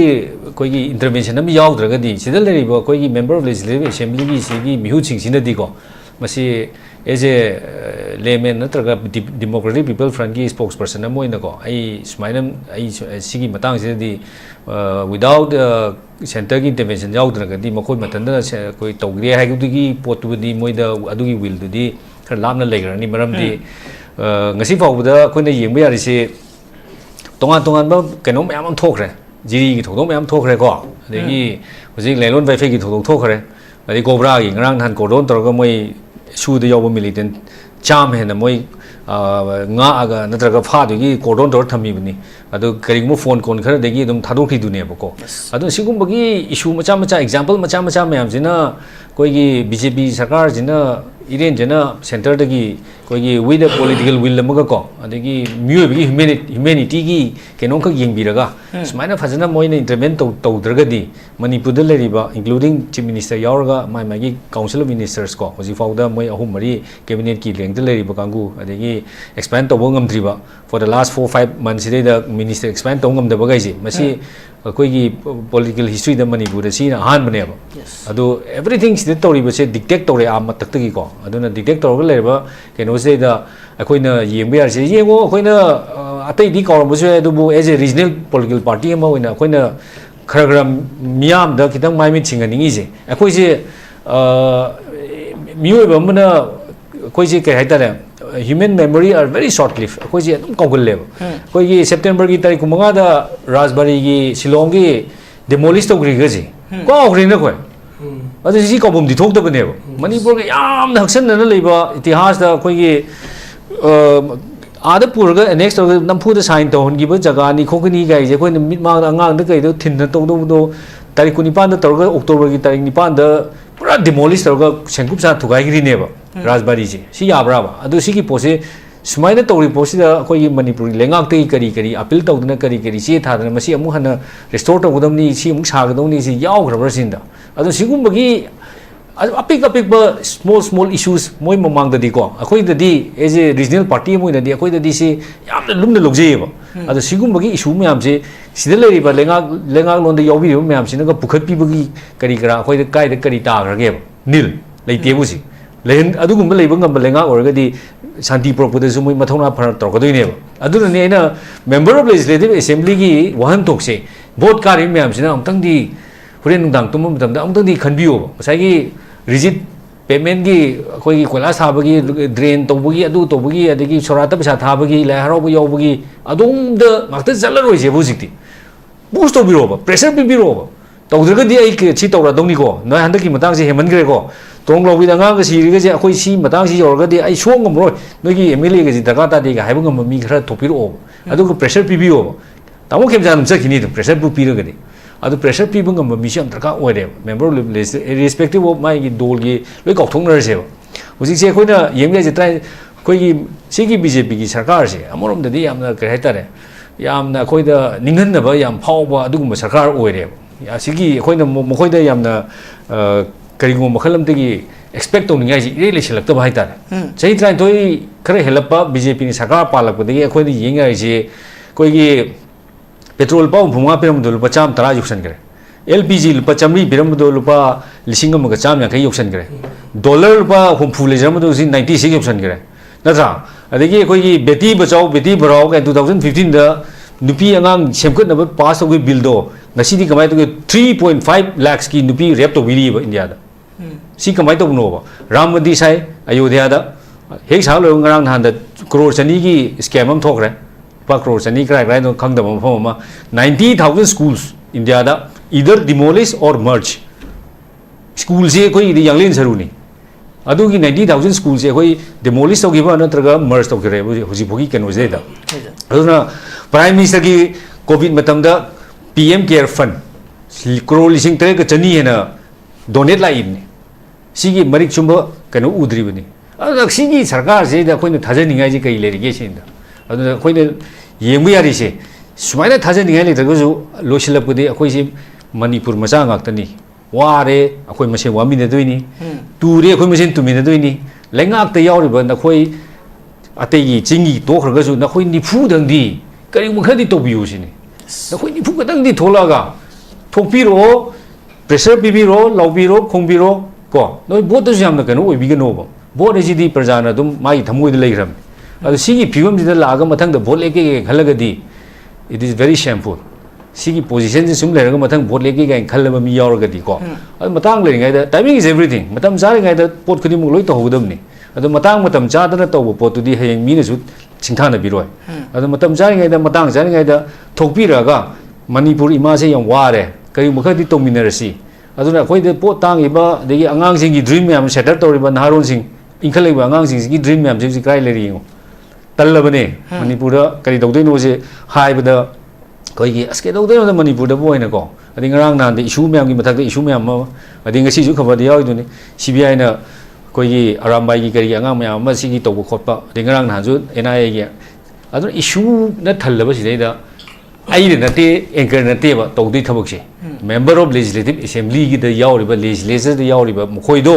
मखोइना नेबा तौदोइ से अदु लेंगाक द center द pressure पि बिसु मखोइना ने पीरब तरगसु पीनेबो at any cost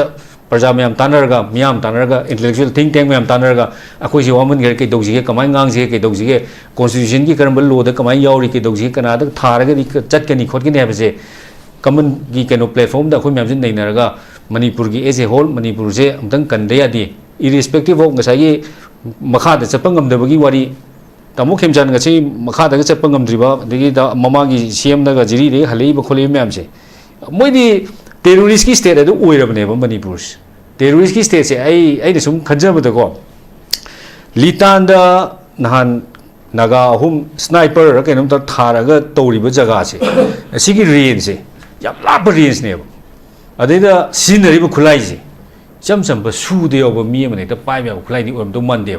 correct me if I am wrong को अदु स्नाइपर द 3.5 किलोमीटर्स की रेंज द काबा कोई की मैकमिलन टैग 50 गाइना वर्ल्ड की स्नाइपर द ख्वाइदगी रेंज द ख्वाइ सांबगा जे सिगी टेररिस्ट ने पाइरबर गाइजे कीराबने बखोइदि आदि सही लितान द थोमी जगह से चिंगलो नि स्माइ कुल लेखिबो चिंगलो न स्माइ लान बजे किलोमीटर अमनि की जगह ने अदु सिगी सिगुम बगी स्टेट से द अखोइगी तौदोरिब कदोसे मसी अराइब ओइद्रबनिना मेंबर ऑफ लेजिस्लेटिव असेंबली ने इंक्लूडिंग अखोइगी तमो खेमचान ने अदगी डिप्यूटी सीएम अनी सु यावबिरी को डिप्यूटी सीएम अनी से फना कुक चंगजिन बिरो मणिपुर की दमकत नि तौदुइसे को तुरे अखो मैम तुमिने दुइनी लेपे अखो मैम लेमिने दुइनी मंदि लोरपदि मणिपुरी हैबदो खोइ लोइ ओइदुइनेबो अदुना तंगाइ फदना रिक्वेस्ट तौजरी रीजनल पार्टी मोइना मणिपुर से अमतंग दि कन्नबा खोइगी हुजिं लेंगाकपदि यावबिरिबो सिंसिना खोइगी प्रेशर न इंटरवेन तौद्रगदि सेंटर न इंटरवेन तौद्रगदि खोइगी मणिपुर द पीस रेस्टोर तो बाइसे डायलॉग पुदी तो भी है अदुबु गसाई थर्ड पार्टी दो अदुना खोइगी मोदी ओबे है अमित शाह ओबे है को मखोइ मैम तो बिरगा अमतंग दि पीस पुरपदा तंगाइ फदना मतेंग लोबियु हैबसे आई खोइगी मेंबर ऑफ लेजिस्लेटिव असेंबली यावबिरिबा कोइ एमएलए खुनि मुक्ता सुमाइना अपील तौजगे थैंक यू यम फजब फमनि हुजिक लेदि फिल्म से मणिपुर की लेंगा पता यावरिबा अखोगी ओपोजिशन की रूलिंग की थीदन हेक मणिपुर की मियाम की मूड नि लेदिबा सिंगना सेंटर द अकन प्रेशर पीदुना अखोगी मणिपुर द शांति पुरनबगी खोंथांग असि द हेन कंसिननब मथौ ताइ हाबदुनि याम पजवा फुनि तंबिरबसि याम नोजै मखताबा से ओजा समझाइदा लासके हुजिक लेदि फिल्म से ओजा हुजिक मणिपुर की इशू मैम से मैम म थोखरे मैम ओजा न फजबा फु मैम म अखोगी थोखिबगी वारी सिंग मैम तंबिरे तबदबु मणिपुर की इशू सिंग से लोइसिनब होनबदा मरुवेबा थौदांग सिंग लौननबा करमबा अखोगी मणिपुर शांति पुरक्पंगमगनी हाइबसिगी मतांगदनी लाइसे मसिदे मणिपुर शांति पुरन होनबुदा कोई पॉलिटिकल पार्टी सिंग उजा सोमरसिनसु साइ की रीजनल पार्टी की हाइपे वाफम दि पुथु पिराय बतारे सिगुम्बा सिदा कोई पॉलिटिकल पार्टी की रोल से कोई मणिपुर शांति पुरन होनदा कयाम यामना लयने खनबि मसे दुगा कमाय हिबे nga kan ya paje akoi gi mangna akoi gi hangbiri budu ya paje akoi gi nation party akoi region party akoi gu lei ko akoi gi tashen akoi gi nation party oirga su mana akoi gi margi jing bi meng du yes war ku ko de mu ji so wala ba gam ma de ngi mi da ba sa ba na ba akoi gi meng am ba akoi gi ying ga da ne ꯑꯗꯨꯅ ꯁꯦꯟꯇꯔꯅ ꯃꯥꯒꯤ ꯑꯁꯣꯝꯒꯤ ꯃꯥꯔꯦꯇ ꯃꯥꯅ ꯇꯧ ꯍꯥꯏꯕ ꯇꯧꯕ ꯃꯥꯅ ꯆꯥꯎꯈꯥꯏꯔꯀꯥꯟꯗ ꯑꯗꯩ ꯇꯧꯕ ꯗꯦꯃꯣꯀ꯭ꯔꯦꯁꯤ ꯑꯗꯒꯤ ꯍ꯭ꯌꯨꯃꯦꯟ ꯔꯥꯏꯠ ꯐꯅ ꯀꯣꯡ ꯆꯥꯏꯗꯅ ꯂꯩꯕ ꯇꯥꯔꯒꯗꯤ ꯑꯗꯨꯁꯨ ꯑꯗꯥꯔꯗ ꯊꯣꯛꯑꯦꯕ ꯑꯗꯨꯒꯤ ꯆꯞ ꯆꯥꯅ ꯁꯤ ꯃꯅꯤꯄꯨꯔ ꯇꯧꯔꯤꯁꯦ ꯃꯅꯤꯄꯨꯔ ꯁꯦꯟꯇ꯭ꯔꯦꯜ ꯒꯚꯔꯟꯃꯦꯟꯠꯒꯤ ꯕꯤ ꯖꯦ ꯄꯤ ꯅꯦꯒꯜ ꯇꯧꯔꯤꯁꯦ ꯆꯞ ꯃꯥꯟꯅꯗ꯭ꯔꯕ ꯁꯤ ꯆꯞ ꯃꯥꯟꯅꯕ ꯌꯦꯡꯉꯣꯕ ꯑꯩꯈꯣꯏꯗ ꯃꯅꯤꯄꯨꯔꯁꯨꯒꯤ ꯄꯣꯂꯤꯇꯤꯀꯦꯜ ꯄꯥꯔꯇꯤ ꯃꯣꯏꯒꯤ ꯕꯤ ꯖꯦ ꯄꯤꯒ ꯑꯇꯩ ꯃꯌꯥꯝ ꯂꯩꯔꯀꯥꯟꯗ ꯑꯩꯈꯣꯏꯒꯤ ꯃꯣꯏ ꯃꯌꯥꯝꯁꯤꯅ ꯑꯩꯈꯣꯏꯒꯤ ꯂꯩꯕꯥꯛ ꯉꯥꯛꯅꯕꯅꯤ ꯑꯩꯈꯣꯏꯒꯤ ꯂꯩꯕꯥꯛꯀꯤ ꯃꯤꯌꯥꯝꯒꯤ ꯃꯤꯍꯨꯠꯅꯤ ꯍꯥꯏꯕꯁꯦ ꯃꯣꯏ ꯀꯥꯎꯔꯦꯕ ꯃꯤꯌꯥꯝꯒꯤ ꯃꯤꯍꯨꯠ ꯂꯩꯅ ꯂꯩꯉꯥꯛ ꯂꯩꯅ ꯃꯔꯤꯕꯥꯛ ꯊꯨꯒꯥꯏꯔꯛꯄ ꯑꯗꯒꯤ ꯃꯔꯤꯕꯥꯛꯇ ꯆꯠꯄ ꯉꯝꯗꯕ ꯀꯥꯡꯒꯣꯡ ꯁꯥꯏ ꯃꯇꯝꯗ ꯃꯣꯏꯅ ꯇꯨꯃꯤꯟꯅ ꯂꯩꯕ ꯉꯝꯗ꯭ꯔꯤꯁꯤ ꯀꯔꯤꯅꯣꯕꯗꯨ ꯑꯗꯨ ꯂꯩꯕꯥꯛ ꯉꯥꯛꯄꯗꯨ ꯃꯤꯌꯥꯝꯒꯤ ꯃꯤꯍꯨꯠ ꯑꯣꯏꯕꯒꯤ ꯑꯥꯔꯊ ꯊꯣꯛꯏꯕ꯭ꯔꯥꯕ ꯑꯩꯗꯤ ꯁꯤ ꯂꯣꯏꯔꯕꯅꯦꯕꯤ ꯃꯃꯥ ꯃꯄꯥ ꯑꯅꯤꯃꯛꯁꯨ ꯂꯩꯅ ꯑꯄꯣꯛꯄ ꯃꯆꯥꯗꯨꯅ ꯂꯝꯖꯥ ꯁꯔꯥꯛ ꯑꯣꯏꯅ ꯂꯩꯕꯒꯤ ꯐꯤꯕꯝꯗ ꯂꯩꯔꯤ ꯁꯤ ꯃꯤꯌꯥꯝꯒꯤ ꯃꯤꯍꯨꯠ ꯂꯣꯏꯅ ꯂꯩꯔꯕꯅꯤ ꯃꯤꯌꯥꯝꯒꯤ ꯃꯤꯍꯨꯠꯁꯤꯡꯁꯤꯅ ꯑꯩꯈꯣꯏ ꯏꯔꯥꯛ ꯃꯅꯤꯄꯨꯔ ꯊꯨꯒꯥꯏꯅꯕ ꯍꯣꯠꯅꯔꯦ ꯁꯤ ꯁꯤꯜꯂꯦ ꯀꯅꯥꯅꯣ ꯍꯥꯏꯕꯗꯤ ꯃꯣꯏ ꯃꯁꯦꯟ ꯑꯃꯠꯇ ꯑꯣꯏꯅ ꯄꯨꯟꯁꯤꯜꯂꯒ ꯃꯣꯏ ꯑꯃꯠꯇ ꯑꯣꯏꯅ ꯇꯧꯕ ꯉꯝꯈ꯭ꯔꯕ꯭ꯔꯥꯕ ꯑꯗꯨ ꯃꯣꯏ ꯅꯠꯇꯕꯤꯗꯒꯤ ꯑꯩꯈꯣꯏꯒꯤ ꯀꯪꯂꯥꯗꯅꯤ ꯃꯧꯁꯥ ꯑꯔꯥꯝꯕꯩ ꯇꯦꯡꯒꯣꯟꯅ ꯃꯣꯏ ꯀꯧꯔꯒ ꯃꯣꯏꯅ ꯇꯧꯕꯤꯅꯦ ꯅꯣꯏ ꯑꯃꯠꯇ ꯄꯨꯟꯁꯤꯜꯂ ꯁꯤ ꯇꯧꯋꯦꯕꯀꯣ ꯃꯣꯏ ꯃꯌꯥꯝ ꯄꯨꯟꯕ ꯉꯝꯗꯕꯗꯣ ꯃꯌꯥꯝ ꯄꯨꯟꯅꯕꯒꯤ ꯂꯨꯆꯤꯡꯕꯒꯤ ꯑꯝꯇ ꯄꯨꯜꯂꯨ ꯁꯤ ꯇꯧꯕꯤꯒꯗꯕꯅꯤ ꯇꯧꯋꯦꯕ ꯑꯩ ꯍꯦꯟꯅ ꯃꯣꯏ ꯃꯁꯦꯟꯁꯦ ꯃꯅꯤꯄꯨꯔꯁꯦ ꯀꯥꯡꯒꯣꯡ ꯆꯥꯏꯔꯕ ꯃꯅꯤꯄꯨꯔ ꯀꯥꯏꯅ ꯂꯣꯏꯔꯕ ꯃꯌꯥꯝꯁꯤꯗ ꯃꯣꯏ ꯃꯤꯌꯥꯝꯒꯤ ꯃꯤꯍꯨꯠ ꯑꯣꯏꯔꯕ ꯉꯁꯥꯏꯒꯤ ꯀꯔꯤ ꯃꯣꯏ ꯑꯃꯠꯇ ꯄꯨꯟꯕ ꯉꯝꯗ꯭ꯔꯤꯁꯤ ꯀꯔꯤꯒꯤꯅꯣ ꯋꯥꯔꯅꯤꯡꯗꯤ ꯑꯣꯏꯕ ꯂꯩꯉꯥꯛ ꯑꯃ ꯊꯝꯃꯒꯅ ꯂꯩꯉꯥꯛꯁꯤꯗ ꯑꯩꯈꯣꯏꯒꯤ ꯑꯗꯨꯝ ꯊꯝꯃꯒꯅ ꯁꯦꯟꯇꯔ ꯇꯧ ꯍꯥꯏꯕ ꯇꯧ ꯂꯩꯔꯒꯅ ꯃꯔꯤꯕꯥꯛꯁꯤꯗ ꯆꯠꯄ ꯉꯝꯗꯕ ꯀꯣ ꯑꯗꯒꯤ ꯃꯤꯍꯥꯠ ꯃꯤꯄꯨꯟꯗ ꯇꯧꯕ ꯑꯃ ꯂꯩꯔꯒꯅ ꯂꯩꯕꯁꯤ ꯀꯔꯤꯒꯤꯗꯃꯛꯇꯧꯔꯕ ꯑꯗꯨ ꯃꯣꯏꯁꯦ ꯇꯁꯦꯡꯅ ꯃꯣꯏꯁꯦ ꯃꯤꯌꯥꯝꯒꯤ ꯌꯦꯛꯅꯕꯁꯦ ꯃꯤꯌꯥꯝꯒꯤ ꯃꯤꯍꯨꯠ ꯑꯣꯏꯗ꯭ꯔꯦ ꯍꯥꯏꯕꯁꯦ ꯃꯣꯏꯁꯦ ꯇꯁꯦꯡꯅ ꯇꯥꯕꯅꯦꯕ ꯑꯗꯣ ꯉꯁꯤ ꯑꯩꯈꯣꯏꯒꯤ ꯄꯤꯄꯜꯁꯤꯅ ꯑꯩꯈꯣꯏ ꯃꯌꯥꯝꯅ ꯈꯪꯒꯗꯕꯅꯦꯕ ꯑꯩꯈꯣꯏꯒꯤ ꯑꯐꯪꯕ ꯌꯦꯛꯅꯕ ꯀꯅꯥꯅꯣ ꯂꯩꯕꯥꯛ ꯊꯨꯒꯥꯏꯔꯤ ꯀꯅꯥꯅꯣ ꯍꯥꯏꯕ ꯀꯨꯀꯤ ꯆꯤꯟ ꯀꯣꯟꯅ ꯇꯦꯔꯣꯔꯤꯁꯕꯨ ꯅꯠꯇ꯭ꯔꯦ ꯃꯣꯏ ꯇꯥꯔꯦ ꯑꯩꯈꯣꯏ ꯑꯦꯝ ꯑꯦꯜ ꯑꯦꯁꯤꯡ ꯑꯣꯏꯅ ꯑꯦꯝ ꯑꯦꯜ ꯑꯦꯁꯤꯡ ꯃꯣꯏ ꯂꯩꯔꯦꯅ ꯃꯩꯔꯥꯕꯛ ꯀꯟꯅꯗ ꯃꯣꯏ ꯂꯣꯏ ꯌꯥꯎꯔꯤꯅꯦꯕ ꯚꯥꯔꯠꯀꯤ ꯁꯪꯕꯤꯙꯥꯟꯗ ꯀꯟꯁꯇꯤꯇ꯭ꯌꯨꯁꯟꯅ ꯑꯦꯝ ꯑꯦꯜ ꯑꯦ ꯑꯃꯗ ꯄꯤꯔꯕꯒꯤ ꯃꯥꯒꯤ ꯀꯩꯅꯣꯕ ꯃꯣꯏ ꯂꯩꯅ ꯃꯔꯤꯕꯥꯛꯀꯤ ꯂꯣꯏ ꯃꯣꯏ ꯃꯥꯡꯗ ꯍꯥꯠꯂꯦ ꯃꯤ ꯍꯥꯠꯂꯦ ꯂꯣꯏ ꯂꯩꯔꯦꯕ ꯀꯩꯗꯧꯔꯦ ꯂꯩꯉꯥꯛꯁꯤꯒꯤ ꯁꯦꯜ ꯊꯨꯝꯒꯤ ꯐꯤꯕꯝ ꯀꯩꯗꯧꯔꯦ ꯇ꯭ꯔꯥꯟꯁꯄꯣꯔꯠ ꯀꯝꯃꯨꯅꯤꯀꯦꯁꯟ ꯀꯩꯗꯧꯔꯦ ꯀꯥꯡꯒꯣꯡ ꯆꯥꯏꯔꯦ ꯏꯗꯨꯀꯦꯁꯟ ꯁꯦꯛꯇꯔ ꯀꯩꯗꯧꯔꯦ ꯁꯨꯕ ꯅꯣꯝꯕ ꯀꯩꯗꯧꯔꯦ ꯄꯨꯔꯥ ꯂꯣꯏꯔꯕꯅꯦꯕ ꯑꯩꯈꯣꯏ ꯃꯅꯤꯄꯨꯔ ꯂꯣꯏꯔꯦꯕ ꯁꯤꯗꯤ ꯃꯣꯏꯅ ꯑꯗꯨꯝ ꯅꯨꯡꯉꯥꯏꯅ ꯃꯣꯏ ꯁꯣꯛꯇ ꯂꯣꯏꯔꯦꯅ ꯃꯣꯏꯗꯤ ꯀꯅꯥꯒꯤ ꯉꯥꯛꯇꯅ ꯁꯦꯟꯗꯅ ꯃꯣꯏ ꯅꯨꯡꯉꯥꯏꯅ ꯃꯣꯏ ꯆꯠꯂꯤꯕ ꯑꯗꯨꯅ ꯉꯌꯥꯝꯕꯥꯛꯇ ꯍꯪꯕꯤꯔꯤꯗ ꯔꯤꯖꯅꯦꯜ ꯑꯩꯈꯣꯏꯒꯤ ꯄꯥꯔꯇꯤ ꯑꯃ ꯍꯥꯏꯕꯁꯦ ꯌꯥꯝꯅ ꯃꯊꯧ ꯇꯥꯏ ꯃꯅꯤꯄꯨꯔꯗ ꯁꯤꯗꯤ ꯌꯥꯝ ꯃꯊꯧ ꯇꯥꯈ꯭ꯔꯖꯥꯠꯅꯤ ꯑꯩꯈꯣꯏ ꯃꯤꯖꯣꯔꯥꯝꯗ ꯌꯦꯡꯁꯦꯀꯣ ꯑꯩꯁꯦ ꯁꯤ ꯌꯦꯡꯁꯦꯕ ꯔꯤꯖꯅꯦꯜ ꯄꯣꯂꯤꯇꯤꯀꯦꯜ ꯄꯥꯔꯇꯤ ꯑꯃ ꯍꯥꯏꯕꯁꯤ ꯃꯊꯧ ꯇꯥꯏꯌꯦꯕ ꯑꯗ ꯏꯁꯥꯒꯤ ꯂꯩꯕꯥꯛꯇ ꯑꯩꯈꯣꯏꯅ ꯉꯥꯛꯆꯒꯗꯕꯅꯤ ꯃꯤꯅ ꯆꯥꯄꯤ ꯊꯥꯔ ꯆꯠꯄ ꯒꯥꯔꯤ ꯗꯦꯜꯂꯤꯗꯒꯤ ꯆꯥꯄꯤ ꯊꯥꯔ ꯆꯠꯄ ꯒꯥꯔꯤ ꯑꯣꯏꯕ ꯑꯣꯏꯗꯧꯕꯅꯤ ꯃꯗꯨ ꯔꯤꯖꯅꯦꯜ ꯄꯥꯔꯇꯤ ꯑꯗꯨꯗꯤ ꯑꯩꯈꯣꯏꯒꯤ ꯃꯍꯧꯁꯥ ꯑꯩꯈꯣꯏꯒꯤ ꯑꯦꯝ ꯄꯤ ꯄꯤ ꯂꯩꯔꯤꯕ ꯃꯇꯝ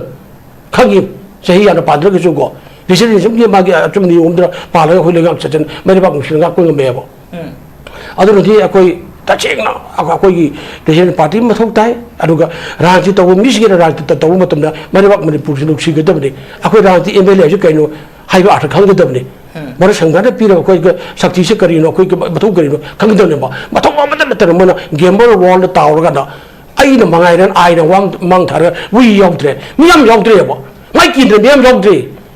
ꯑꯃꯃꯝ ꯌꯥꯎꯗ꯭ꯔꯦꯕ ꯍꯥꯏꯁꯦ ꯑꯗꯨꯅ ꯃꯩꯔꯥꯕꯥꯛꯁꯨ ꯍꯧꯖꯤꯛ ꯀꯥꯡꯒꯣꯡ ꯆꯥꯏ ꯃꯩꯔꯥꯕꯥꯛꯁꯤꯗꯤ ꯊꯨꯒꯥꯏꯅꯤꯡ ꯃꯇꯝꯗ ꯊꯨꯒꯥꯏꯔꯦꯕ ꯑꯗꯨꯅ ꯃꯩꯔꯥꯕꯥꯛ ꯊꯨꯒꯥꯏꯕꯁꯨ ꯋꯥꯔꯧꯕ ꯉꯝꯗ꯭ꯔꯦ ꯃꯩꯔꯥꯕꯥꯛ ꯊꯨꯒꯥꯏꯕ ꯍꯔꯥꯎꯖꯩꯕ ꯌꯦꯡꯅꯕꯗꯤ ꯃꯤꯌꯥꯝꯒꯤ ꯃꯤꯍꯨꯠ ꯑꯣꯏꯔꯤꯕꯁꯤꯡꯁꯦ ꯃꯣꯏꯅꯦ ꯍꯩ ꯃꯣꯏ ꯃꯃꯥꯡꯗꯅꯤ ꯑꯩꯅ ꯌꯨꯝ ꯃꯩ ꯊꯥꯔꯤꯕ ꯃꯤ ꯀꯥꯑꯒ ꯍꯥꯠꯂꯤꯕ ꯃꯌꯥꯝꯁꯦ ꯀꯌꯥꯝ ꯋꯥꯟꯗꯔꯐꯨꯜ ꯀꯌꯥꯝ ꯅꯣꯛꯅꯤꯡꯒꯦꯕꯨ ꯅꯍꯥꯟ ꯀꯨꯀꯤ ꯑꯩꯈꯣꯏ ꯅꯥꯒꯥꯒꯤ ꯑꯩꯈꯣꯏꯒꯤ ꯃꯤꯆꯝ ꯃꯣꯏ 6 ꯂꯩꯔꯣꯏ ꯂꯩꯐꯩꯗꯒꯤ ꯍꯥꯠꯈꯤꯕꯗꯣ ꯀꯨꯀꯤ ꯆꯣꯕꯒꯤ ꯀꯥꯎꯟꯁꯤꯜ ꯃꯣꯏꯅ ꯄꯕ꯭ꯂꯤꯛ ꯄ꯭ꯂꯦꯠꯐꯣꯝꯗ ꯊꯣꯛꯂꯒ ꯗꯣꯃꯦꯟ ꯍꯥꯏꯔꯦꯅꯦ ꯃꯌꯥꯝꯗ ꯃꯗꯨ ꯑꯩꯈꯣꯏꯅ ꯍꯥꯠꯈ꯭ꯔꯦ ꯍꯥꯏꯔꯦꯅꯦ ꯍꯥꯏꯒꯦ ꯑꯗꯨ ꯑꯩꯈꯣꯏꯅ ꯍꯥꯠꯈ꯭ꯔꯦ ꯈꯟꯖꯧꯔꯨ ꯁꯤ ꯇꯧꯔꯦ ꯑꯗꯨꯁꯨ ꯑꯩꯈꯣꯏꯒꯤ ꯀꯆꯥꯅꯒꯤ ꯀꯥꯏꯅ ꯍꯥꯏꯔꯦꯅꯦꯀꯣ ꯃꯤ ꯍꯥꯠꯄꯗꯨ ꯃꯣꯏꯅꯦ ꯍꯥꯏꯔꯦ ꯑꯗꯒꯤ ꯍꯥꯏꯔꯦꯅ ꯈꯪꯉꯐꯥꯎꯗꯨꯕ ꯉꯁꯤ ꯐꯥꯎꯁꯤꯗ ꯑꯩꯈꯣꯏ ꯚꯥꯔꯠ ꯂꯩꯉꯥꯛꯅ ꯑꯩꯈꯣꯏꯒꯤ ꯃꯅꯤꯄꯨꯔꯒꯤ ꯒꯚꯔꯟꯃꯦꯟꯅ ꯃꯣꯏ ꯑꯦꯐ ꯐꯥꯗꯕ ꯀꯔꯤꯒꯤꯅꯣꯕ ꯃꯤꯅ ꯊꯥꯛꯇꯨ ꯀꯛꯅ ꯍꯥꯠꯄ ꯃꯤꯗꯨꯕꯨ ꯀꯅꯥꯅ ꯍꯥꯠꯂꯤ ꯍꯥꯏꯔꯒ ꯃꯣꯏꯅ ꯍꯥꯠꯂꯤ ꯃꯣꯏꯅ ꯍꯥꯏꯔꯦꯕ 시복도 미핫부도 받으러 할래야 강을 내려봐 아시 박상 박금 꺾고 면도 제님ski 목도 내리 너미 거기 뭐 농기 미시나 메라 같은 몇몇 경들이 이미 농 미디 나오고 요래 와클레 나되게 시카리 그거 뭐 파다므로 봐 실내가 내로 사설 내려 봐 루소로 저번에 막 해도 시하고 시 오히려 버라봐 아들 마시디 ям 소이러버니 아주나 라지 또봐 해버제 아이 버샤 파이래 아이 코로퍼티 오이래 미래는 거머니 아들 미암 지나 보도록 미암 지나 비로 포버티 라이 비게 방케 방 또 탐마 봐 사바타고 방은들아 라이 후도 방은들아 봐고 미비가 하 ada human padam te right oi de mang na le ba ada bol le ko de ba akui mi akui botor le ko de ba ke do ada karor pati millionaire oi ra da hai shoi da ma de pasan pi bela le ya gani le gani hai ba de ru da ku chat bi phom de le ba ada sat mai pan bi ge do ko ka na adi shuba ko ge sai te ku da ko do adu ge ko hu ju oi ra ne 아주 기 미로제 제 비주얼 젠더에서 우도 마음심 말이야 다 띠리니 아코도 마음 보고 그러면 샤워를 그래 뭐 눈도 없이 거리는 놈은 내가 그 거리는 나 아더나 마사이 오자나 무슨 반비래 수많은 어디부터 비움실에 그 올 폴리티컬 파티기 비폼 그 거우더라고 그나 막 거러라 그 마음들은 막 포르 파티 매매 막 머리 부정도 가만 또 그게 고가되게 라고야 뭐 매매 세션 또 그던데 그때 또 그던데 고시는 거던데 매양 보는 뭐 이래 막 머리 부 가다버디 인톡보야 버려 돼 뭐. 뭐지 뭐 이게 BJP MLA 뭐지 복장해야지 인톡내기 제 아무가 못해야 돼 뭐 뭐지 아주 너를 강해 보도 그 정도 버진이나 등급이라고 들어오시는 강해 뭐 이제 무시내나 아들이 아들이 수산들이봐 수동들이봐 뭐 매암들이죠 가난 떠오르노 할 강해 속이 그라운드는 두 가지가 뭐나 굴라이 파이를 잡봐 메이 파봐 기냅 떠봐 아이 놈의 까빠 강이네 시간하는 거기 수가 그라운드 두 가지를 식뭐 어디 또 하이브 감게 봐 머리보기 심비스타나 머리보기 MLA 한테나 속이 그라운드 두 가지 하이는 말을 내가 어떻게 하고 뭐 하이는 브라바 에세미드 수도 그 이보게 또나 원래 로기도 아천터나 타르가 그도위 하 뭐와로 비디오 봐 뭐와 다 뒤에 봐지 아들아 혹시 거기 봐 아비 그지 거기 뭔지 아 거기네 아 거기 오이바 거기 보터 오이바 거기 면 보는 먹죠 아 거기 이봐 간부터 거기 부터 분신을 간다 포르투갈 파티 오래가서 아 거기 이제 포르투갈 파티에 시험바 못통다 해보세 마그 반면에 마그 원한테 거이나 아이사 에전데스 뭐나 하이점이고 아고 저희는 부터 uk소라 그래 아고 pausi기름도 고나나 라이세 우리 거기 포르투갈 파티가 모르게 오피셜 게 아데기 말바는 미가 거기 매 거기 아트라 설롱도 에마라이 롱도 우르 어브레야 강가 어브레야 보고 아두기 마이들이라 거 방이만 보러 먹시네 봐 말바는데 봐 마야 보러 먹 미양 우리 마ям들이라 방이 지내 봐 아두 거기 미양 좀 거기 와킨다 본 투에 봐 아두 이제 미양 보는 방나 후줄 나오래 시디 이래 봐 우리 본 간거 때문에 이래 봐 간거 그 며칠 본거 때문에 뿌미 그렇게 떠오래 아들 고백 아고 야사라 판게 나오래 시디 아고 가고 신비를 라이바 거기 누나 아고 가 비드래 아고 메고 타복 떠오래 해지 포 나오래 시디 신부를 비게 놓기 아고 가 비드를 세비야 오저 포텍트 오저 디 꼬로 들어 꼬로 들어 보이고 꼬로 들어 하지 쿠키를 피면 남비게 그 아사리 판짝이래나 그러기에 거기 주사 부르기 또 거든가 막 콩 골로가 깝비잖아 아쿠쇼 아쿠가 그 재미도 그렇지 깍 골로 깝도이래 봐 수바이나 그게 매양가 그 재미는 레이르도 아도나 그 재미들에게 우리에게 고백 아사리 판게 나오래 봐 고백 아도 나오래 봐고 매양을 나오래 봐 아이지 아주 매양을 나오래 매양 보는 복시와 레포 쿠키 진드군다 코토르스만 버더 버사가 레이르는 노이다 포포 나오리지 맞다가 그 바이미스터 아주 kumnombro aku lekte miam kro so kholawni no hai do ku lekte ai thabuk to ge ngo manipur kan ngani hai da to obe ya ja miam manipur me kholaw je chung ta ta dre mar ki bachu hungi pya makha ko le ne go janagan managana bande matram ha aku yaudre aku mo jondre ba mo aku jondre ba si aku yam no te adun ai da hajin ngudi 미양이 몇 월에 거기 뭐 레후리 봐 거기 뭐 야키리 파디도 아마트 불로 봐 어셈블리 아 기엔라 아마 몸들 미양이 몇 월에 보자 다가 이래 봐 아니 뭐 레나 마기 미션 빨리 하래 뭐 레나 증다 우문 꼭 투어간다 고비 타래 하 뭐 영어 봐 내가 강면 보라 강들아 대가 로자는 뭐 세고라디 하 거기 홈레 제 지탱글 앞에 시리시리나 뭐 막막을 했더니 니 실리리 아주 막막을 들으니 에스빌리로 막을 이래 봐 시캠 그런 거는 많은 답도 모르겠지 셰피면 따라 나올 거다 이 신은 가이드로 해야 pan 팀답데 아니 pan도 그 건데가 아시다시고 받거든요 큰 도구던데 아무것도 못하면 전화 그 타복 나오던데 아고 도분이 아 고식지 아고이래 로라고 힘이 되고 안명되고 그 힘문이 만미되기 머리포기 오래 봐 고는 아고 이 오래 봐 임판제 그람 영벌이 보면 영대 군웅젓 라카 라금이게 냄자 기제라데 쿠키 에멜레 호 라금드레 융비오 아주 어디 아이 하지는 거지 양나 거기 폴겔이 오이바 마얌 도비르 마얌 싱기시 이르바 간다 부담 부토이나 분진지 아주가 이르바 칼시 아주가 과리 뭐 오르디 ꯃꯤꯌꯥꯝꯒꯤ ꯃꯨꯠ ꯑꯣꯏꯕꯁꯤꯡꯁꯤꯅ ꯃꯣꯏ ꯂꯩꯅ ꯃꯅꯤꯄꯨꯔꯕꯨ ꯂꯩꯈꯥ ꯇꯥꯗ ꯃꯥꯡꯍꯜꯂꯤꯕ ꯇꯧꯔꯤꯕ ꯃꯌꯥꯝ ꯄꯨꯝꯅꯃꯛꯁꯦ ꯃꯣꯏ ꯌꯥꯝ ꯂꯥꯜꯂꯤ ꯃꯁꯤ ꯃꯣꯏꯁꯦ ꯑꯐꯨꯕ ꯑꯩꯈꯣꯏꯒꯤ ꯃꯤꯌꯥꯝꯒ ꯌꯦꯛꯅꯕꯗꯣ ꯃꯁꯤ ꯃꯣꯏꯅ ꯑꯣꯏꯔꯕꯅꯤ ꯑꯗꯨ ꯍꯧꯖꯤꯛꯁꯨ ꯅꯣꯏ ꯃꯁꯦꯟ ꯑꯃꯠꯇꯅ ꯄꯨꯟꯁꯤꯜꯂꯨ ꯑꯗꯨꯒꯤ ꯑꯃꯨꯛꯇ ꯑꯩꯈꯣꯏ ꯆꯤꯐ ꯃꯤꯅꯤꯁꯇꯔꯅ ꯃꯥꯡꯇꯤꯟ ꯊꯥꯔꯒ ꯆꯣꯡꯊꯣꯛꯑꯒ ꯂꯦꯞꯄꯨ ꯄꯨꯟꯁꯤꯟꯅꯔꯀꯥꯟꯗ ꯑꯩꯈꯣꯏ ꯑꯃꯠꯇꯅ ꯄꯨꯟꯁꯤꯜꯂꯦ ꯍꯥꯏꯔꯀꯥꯟꯗ ꯗꯤꯜꯂꯤꯗ ꯆꯠꯂꯨ ꯗꯤꯜꯂꯤꯒꯤ ꯄ꯭ꯔꯥꯏꯝ ꯃꯤꯅꯤꯁꯇꯔꯗ ꯑꯗꯒꯤ ꯑꯣꯅꯔꯗ ꯂꯥꯎ ꯅꯣꯏ ꯃꯅꯤꯄꯨꯔ ꯇꯧꯔꯤꯁꯤ ꯀꯔꯤꯒꯤꯅꯣ ꯑꯩꯈꯣꯏ ꯁꯣꯛꯍꯜꯍꯜꯂꯣꯏ ꯑꯩꯈꯣꯏ ꯁꯣꯛꯍꯜꯍꯜꯂꯣꯏ ꯑꯩꯈꯣꯏ ꯀꯩꯒꯤꯅꯣ ꯚꯥꯔꯠꯁꯦ ꯃꯅꯤꯄꯨꯔꯒꯤꯁꯤ ꯚꯥꯔꯠꯀꯤꯗ ꯑꯩꯈꯣꯏ ꯌꯥꯎꯗꯕ꯭ꯔꯥ ꯃꯅꯤꯄꯨꯔꯁꯦ ꯀꯔꯤꯒꯤꯅꯣ ꯈꯪꯒꯅꯤ ꯆꯍꯤ ꯂꯤꯁꯤꯡ 2-3 ꯑꯣꯏꯔꯒ ꯅꯤꯡꯇꯝ ꯂꯩꯔꯤꯕꯅꯤ ꯏꯟꯗꯤꯌꯥꯁꯤ ꯋꯥꯔꯤ ꯌꯦꯡꯉꯒꯗꯤ ꯏꯟꯗꯤꯌꯥꯗꯤ ꯏꯁꯨ ꯅꯨꯄꯥꯒꯨꯝꯕꯅꯤ ꯃꯅꯤꯄꯨꯔꯒꯗꯤ ꯏꯁꯨ ꯅꯨꯄꯥꯒꯨꯝꯕꯅꯤ ꯍꯥꯏꯒꯦꯕ ꯄ꯭ꯔꯤꯟꯁꯤꯄꯜ ꯌꯦꯡꯉꯦꯕ ꯑꯩꯈꯣꯏ ꯌꯦꯡꯉꯣꯕ ꯀꯃꯥꯏꯅ ꯃꯥꯁ ꯇꯧꯅꯈꯤꯕꯅꯣ ꯈꯪꯈꯤꯗꯦ ꯋꯥꯔꯤ ꯂꯣꯏꯅ ꯂꯩꯔꯤ ꯏꯟꯗꯤꯌꯥꯁꯤ ꯋꯥꯔꯤ ꯃꯌꯥꯝ ꯂꯩꯔꯤꯕ ꯑꯗꯨ ꯑꯣꯏꯔꯒ ꯍꯦꯟꯅ ꯑꯣꯏꯔꯛꯄꯅ ꯑꯩꯈꯣꯏꯒꯤ ꯆꯤꯐ ꯃꯤꯅꯤꯁꯇꯔ ꯍꯧꯖꯤꯛꯇꯤꯀꯣ ꯑꯗꯣꯝꯗ ꯍꯥꯏꯅ ꯀꯥꯏꯅ ꯍꯥꯏꯗꯣꯏꯅꯣꯃꯤ ꯑꯗꯣꯝ ꯆꯤꯐ ꯃꯤꯅꯤꯁꯇꯔꯅꯦꯃꯤ ꯑꯗꯣꯝ ꯀꯅꯥꯗ ꯍꯥꯏꯗꯣꯏꯅꯣ ꯍꯥꯏꯅ ꯑꯩꯈꯣꯏ ꯏꯃꯥꯅꯅꯤ ꯏꯄꯥꯅꯦꯕ ꯅꯪ ꯂꯩꯔꯤꯅ ꯑꯩꯈꯣꯏ ꯍꯥꯏꯗꯣꯏꯅꯦꯕ ꯑꯩꯈꯣꯏ ꯍꯥꯏꯔꯤꯗꯤ ꯅꯣꯡꯃ ꯂꯩꯔ ꯄꯥꯈꯪ ꯂꯩ ꯑꯩꯈꯣꯏ ꯍꯥꯏꯔꯤꯗꯨꯗꯤ ꯅꯪ ꯆꯣꯡꯊꯣꯛꯑꯣ ꯇꯥꯅ ꯆꯣꯡꯊꯣꯛꯑꯣ ꯚꯥꯔꯠ ꯂꯩꯀꯥꯏꯁꯤꯡꯒꯤ ꯃꯤꯌꯦꯡꯁꯦ ꯅꯨꯃꯤꯠꯇꯨ ꯈꯥ ꯅꯪꯁꯦ ꯅꯪ ꯈꯪꯉꯤꯗꯅ ꯅꯈꯥꯏ ꯆꯤꯜꯂꯀꯥꯟꯗ ꯅꯪꯒꯤ ꯅꯈꯥꯗ ꯂꯩꯔꯤꯕ ꯑꯦꯝ ꯑꯦꯜ ꯑꯦ ꯃꯌꯥꯝꯁꯤ ꯑꯃꯠꯇ ꯈꯣꯝꯖꯤꯜꯂꯣ ꯀꯩꯗꯧꯔꯒꯦ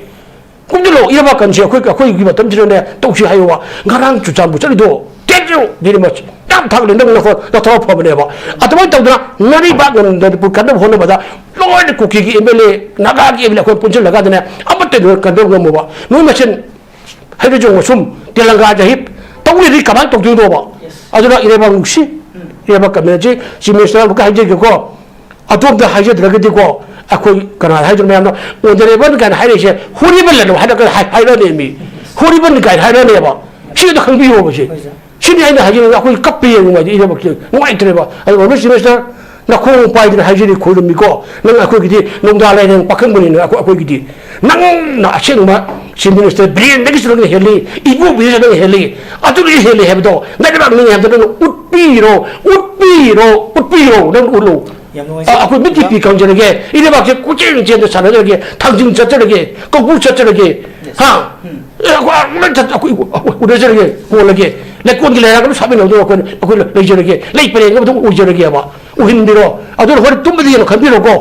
ꯑꯗꯨ ꯈꯟꯕꯤꯔꯣ ꯑꯔꯣꯏꯕ ꯑꯣꯏꯅ ꯑꯩꯈꯣꯏ ꯃꯤꯅꯠ ꯑꯃꯅꯤꯗ ꯑꯔꯣꯏꯕ ꯇꯦꯟꯇꯛꯄ ꯔꯥꯎꯟ ꯑꯃꯗ ꯊꯝꯖꯩ ꯑꯣꯖꯥ ꯁꯤ ꯍꯧꯖꯤꯛ ꯑꯣꯖꯥ ꯅꯕꯀꯤꯁꯣꯔꯗ ꯂꯥꯛꯆꯒꯦ ꯍꯧꯖꯤꯛ ꯂꯩꯔꯤꯕ ꯑꯣꯖꯥꯅꯁꯨ ꯌꯥꯝ ꯐꯖꯕ ꯑꯩꯈꯣꯏꯒꯤ ꯀꯔꯝꯅ ꯑꯩꯈꯣꯏꯒꯤ ꯃꯅꯤꯄꯨꯔꯗ ꯁꯥꯟꯇꯤ ꯐꯨꯔꯛꯅꯕꯒꯤ ꯈꯣꯡꯊꯥꯡꯁꯤ ꯂꯧꯈꯠꯀꯅꯤ ꯍꯥꯏꯕꯗ ꯑꯣꯖꯥ ꯁꯝꯖꯥꯏꯅ ꯐꯖꯕ ꯋꯥꯐꯝ ꯊꯝꯕꯤꯔꯤ ꯍꯥꯏꯕꯗ ꯑꯣꯖꯥ ꯅꯕꯀꯤꯁꯣꯔꯒꯤ ꯃꯣꯠꯇ ꯃꯇꯧ ꯀꯔꯝꯅ ꯑꯩꯈꯣꯏꯒꯤ ꯗꯥꯏꯂꯣꯛ ꯇꯧꯔꯒ ꯄꯤꯁ ꯇꯧꯔꯛꯀꯅꯤ ꯍꯥꯏꯕꯁꯤꯗꯤ ꯆꯨꯝꯂꯕ ꯋꯥꯐꯝꯅꯤ ꯑꯗꯨ ꯗꯥꯏꯂꯣꯛ ꯀꯔꯝꯅ ꯇꯧꯔꯛꯀꯅꯤ ꯍꯥꯏꯕꯁꯤꯒꯤ ꯃꯇꯥꯡꯗ ꯁꯦꯁꯟ ꯑꯔꯣꯏꯕ ꯑꯣꯏꯅ ꯊꯝꯕꯤꯌꯨ ꯑꯣꯖꯥ ꯉꯁꯤ ꯑꯣꯅꯦꯕꯜ ꯆꯤꯐ ꯃꯤꯅꯤꯁꯇꯔ ꯈꯦꯝꯆꯥꯅ ꯗꯥꯏꯂꯣꯛ ꯇꯧꯔꯒ ꯄꯤꯁ ꯂꯥꯛꯀꯅꯤ ꯍꯥꯏꯕꯁꯤ ꯍꯟꯖꯤꯟ ꯍꯟꯖꯤꯟꯅ ꯍꯥꯏꯕꯁꯤꯗ ꯑꯩꯈꯣꯏ ꯊꯥꯏꯅꯉꯩꯒꯤ ꯒ꯭ꯔꯥꯃꯣꯐꯣꯟ ꯍꯥꯏꯅ ꯑꯃ ꯂꯩꯔꯝꯃꯤ ꯒ꯭ꯔꯥꯃꯣꯐꯣꯟꯗꯨꯗ ꯉꯁꯥꯏꯒꯤ ꯃꯗꯨꯗ ꯀꯔꯤ ꯍꯥꯏꯅꯤ ꯎꯪꯉꯤꯕ ꯌꯦꯇꯨꯝꯗꯣ ꯄꯪꯁꯤꯜꯂꯛꯑ ꯃꯇꯝꯗ ꯃꯁꯤ ꯀꯔꯤ ꯍꯥꯏꯅꯤ ꯑꯇꯣꯞꯄ ꯇ꯭ꯔꯦꯛꯇ ꯂꯥꯛꯇꯅ ꯁꯦꯝ ꯇ꯭ꯔꯦꯛꯇꯨꯗ ꯍꯟꯖꯤꯟ ꯍꯟꯖꯤꯟꯅ ꯁꯨꯝ ꯎꯪꯗꯅ ꯁꯨꯝ ꯂꯩꯕ ꯑꯗꯨꯅ ꯗꯥꯏꯂꯣꯛ ꯇꯧꯔꯒ ꯄꯤꯁ ꯂꯥꯛꯀꯅꯤ ꯗꯥꯏꯂꯣꯛ ꯇꯧꯔꯒ ꯄꯤꯁ ꯂꯥꯛꯀꯅꯤ ꯗꯥꯏꯂꯣꯛ ꯇꯧꯔꯒ ꯄꯤꯁ ꯂꯥꯛꯀꯅꯤ ꯑꯗꯣ ꯋꯥꯍꯩꯗꯨꯗꯤ ꯌꯥꯝ ꯐꯖꯔꯦ ꯑꯗꯣ ꯊꯕꯛꯇꯨ ꯇꯧꯅꯅꯕꯒꯤ ꯃꯥꯒꯤ ꯃꯊꯧꯅꯥꯁꯦ ꯈꯤꯇꯪ ꯌꯥꯎꯕꯤꯌꯨ ꯍꯥꯏꯕꯅꯦꯕ ꯊꯧꯅꯥ ꯌꯥꯎꯗꯅ ꯊꯕꯛ ꯇꯧꯕ ꯌꯥꯗꯦꯕ ꯑꯩꯒꯤ ꯆꯧꯀꯤꯗꯣ ꯑꯗꯨꯗꯪ ꯁꯨꯝ ꯀꯣꯟꯗꯅ ꯁꯨꯝ ꯂꯩꯒꯦꯕ ꯊꯕꯛꯁꯦ ꯇꯧꯔꯨꯔꯒ ꯑꯩ ꯆꯤꯐ ꯃꯤꯅꯤꯁꯇꯔꯒꯤ ꯐꯝꯗꯒꯤ ꯂꯧꯊꯣꯛꯄꯤꯔꯛꯀꯗ꯭ꯔꯥ ꯀꯥꯏꯅ ꯀꯤꯕꯒꯤ ꯃꯑꯣꯡ ꯂꯩꯌꯦꯕ ꯑꯗꯨꯅ ꯍꯥꯟꯅ ꯕꯤꯔꯦꯟꯅ ꯆꯤꯐ ꯃꯤꯅꯤꯁꯇꯔ ꯑꯣꯏꯕꯁꯨ ꯗꯤꯜꯂꯤꯒꯤ ꯑꯃꯤꯠ ꯁꯥꯍꯀꯤ ꯅꯔꯦꯟꯗ꯭ꯔ ꯃꯣꯗꯤꯒꯤ ꯑꯗꯒꯤ ꯀꯩꯅꯣ ꯇꯧꯕꯁꯨ ꯀꯤꯌꯦꯕꯗꯣ ꯃꯅꯤꯄꯨꯔꯒꯤ ꯄ꯭ꯔꯖꯥ ꯄꯨꯝꯅꯃꯛꯅ ꯂꯣꯏꯅ ꯈꯪꯉꯦ ꯃꯣꯏꯁꯦ ꯃꯊꯧꯅꯥ ꯌꯥꯎꯗꯦꯕ ꯑꯗꯨ ꯃꯊꯧꯅꯥ ꯌꯥꯎꯗꯕ ꯃꯣꯏꯅ ꯀꯩꯗꯧꯕꯩ ꯆꯤꯐ ꯃꯤꯅꯤꯁꯇꯔ ꯑꯣꯏꯅꯤꯡꯉꯤꯅꯣ ꯁꯤꯅꯦꯕ ꯃꯊꯧꯅꯥ ꯌꯥꯎꯅ ꯊꯕꯛ ꯇꯧꯕꯤꯌꯣꯕ ꯑꯦꯛꯁꯟꯅ ꯎꯠꯄꯤꯌꯣꯕ words without action has no meaning haidana English da way am ledana ko adi action je khara tawbiyoba adi center da haiba yabana hairo haiba yadabana mana tawro power do khatang sina bi hore ba constitution na pi re power do sina dana thambe base manipur praja khudingna loina khange aduna masi tawbusina makhoi action lokhatabusina wari base manipur praja gi Kanglup khudingi praja sing naga oiro pangan oiro maitai oiro kuki oiro khuding ma loina wari bane hariba khajiktang di gyan tabiro ngana ma kai tumurasu khajiktang hogat piro ane action je khara lobiro action je tobu ya action de khoi han haija gare aduga akhang la hesu tane biyo action long no bi plan to biyo theory da leibse ꯀꯔꯤꯝꯇ ꯀꯥꯟꯅꯗꯦ ꯍꯥꯏꯕ ꯋꯥꯐꯝꯁꯤꯃ ꯑꯩ ꯊꯝꯖꯔꯝꯒꯦ ꯌꯥꯝ ꯐꯖꯕ ꯋꯥꯐꯝꯅꯤ ꯑꯩꯈꯣꯏꯒꯤ ꯍꯧꯖꯤꯛ ꯂꯩꯔꯤꯕ ꯐꯤꯕꯝꯁꯤꯗ ꯌꯥꯝ ꯊꯧꯅꯥ ꯂꯩꯅ ꯊꯕꯛ ꯇꯧꯕꯗ ꯃꯊꯧ ꯇꯥꯏ ꯍꯥꯏꯕꯗꯨꯅꯤ ꯑꯔꯣꯏꯕ ꯔꯥꯎꯟꯁꯤꯒꯤ ꯑꯣꯖꯥ ꯁꯣꯃꯔꯖꯤꯠꯇ ꯂꯥꯛꯆꯅꯤꯡꯉꯤꯁꯤꯅ ꯑꯩꯈꯣꯏ ꯀꯔꯝꯕ ꯃꯤꯑꯣꯏꯅ ꯅꯠꯇ꯭ꯔꯒ ꯄꯣꯂꯤꯇꯤꯀꯦꯜ ꯄꯥꯔꯇꯤꯅ ꯑꯩꯈꯣꯏꯒꯤ ꯃꯅꯤꯄꯨꯔꯗ ꯁꯥꯟꯇꯤ ꯄꯨꯔꯛꯄ ꯉꯝꯒꯅꯤ ꯑꯩꯈꯣꯏꯒꯤ ꯍꯥꯏꯕꯁꯦ ꯑꯣꯖꯥꯒꯤ ꯑꯔꯣꯏꯕ ꯃꯣꯠ ꯊꯝꯕꯤꯌꯨ very simple sigi karam miyo amsung karam political party na manipur shanti propang ngamani haibagi question se masi eng sai ha madasu mani super round zum hai adum ai haijari ko intervention am yaudra yes manipur lariba koi gi MLA natraga koi gi chief minister ani deputy chief minister ani including one chief minister koi di panga di tawdong mandre yes koi mama gi past examples me am leire ba tawgen khalaga di khara tawbi ai ba ko ani suba point amana karigumba will am leire ba political will am leire ba CSOs me am ko khat piro adigi political parties me am le ko khat piro ko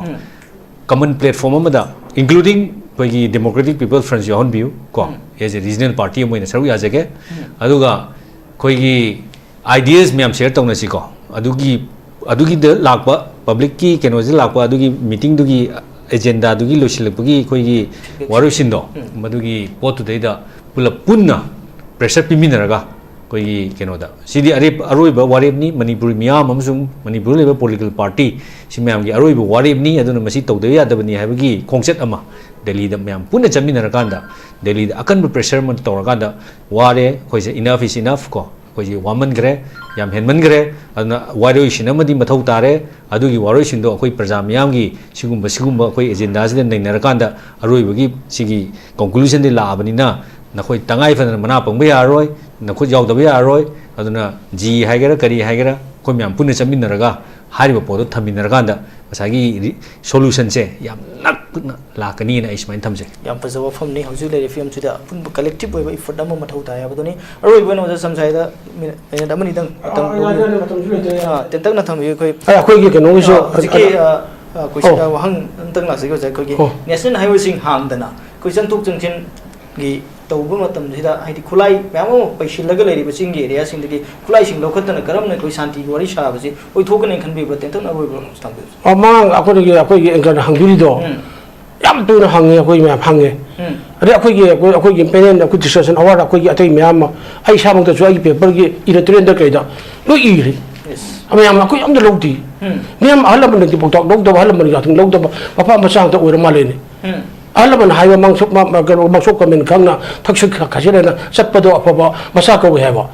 ada loimak moi leina ko akoi gi nation highway chapangam de buffer zone leiri akoi loi leiri re zone leiri khagi du wa haba as moi gi mamang de ba akoi da ri che ade kunai ba yam akoi gi leiri ba yam chinoi de hai adu wa de yam sangane ba sangani ga akoi kai hai oba chimisar khemchand kare hai ge bo manipur gi pak chaw ji akoi gi kanu gi akoi 100 hairsi adu mong da akoi gi tampak ki lam ji de akoi gi 8% ga tani akoi gi adu 90% ji singi ga tani singi lam ji de akoi na sang da khotra chokbu ngam budra akoi ngam mui hai re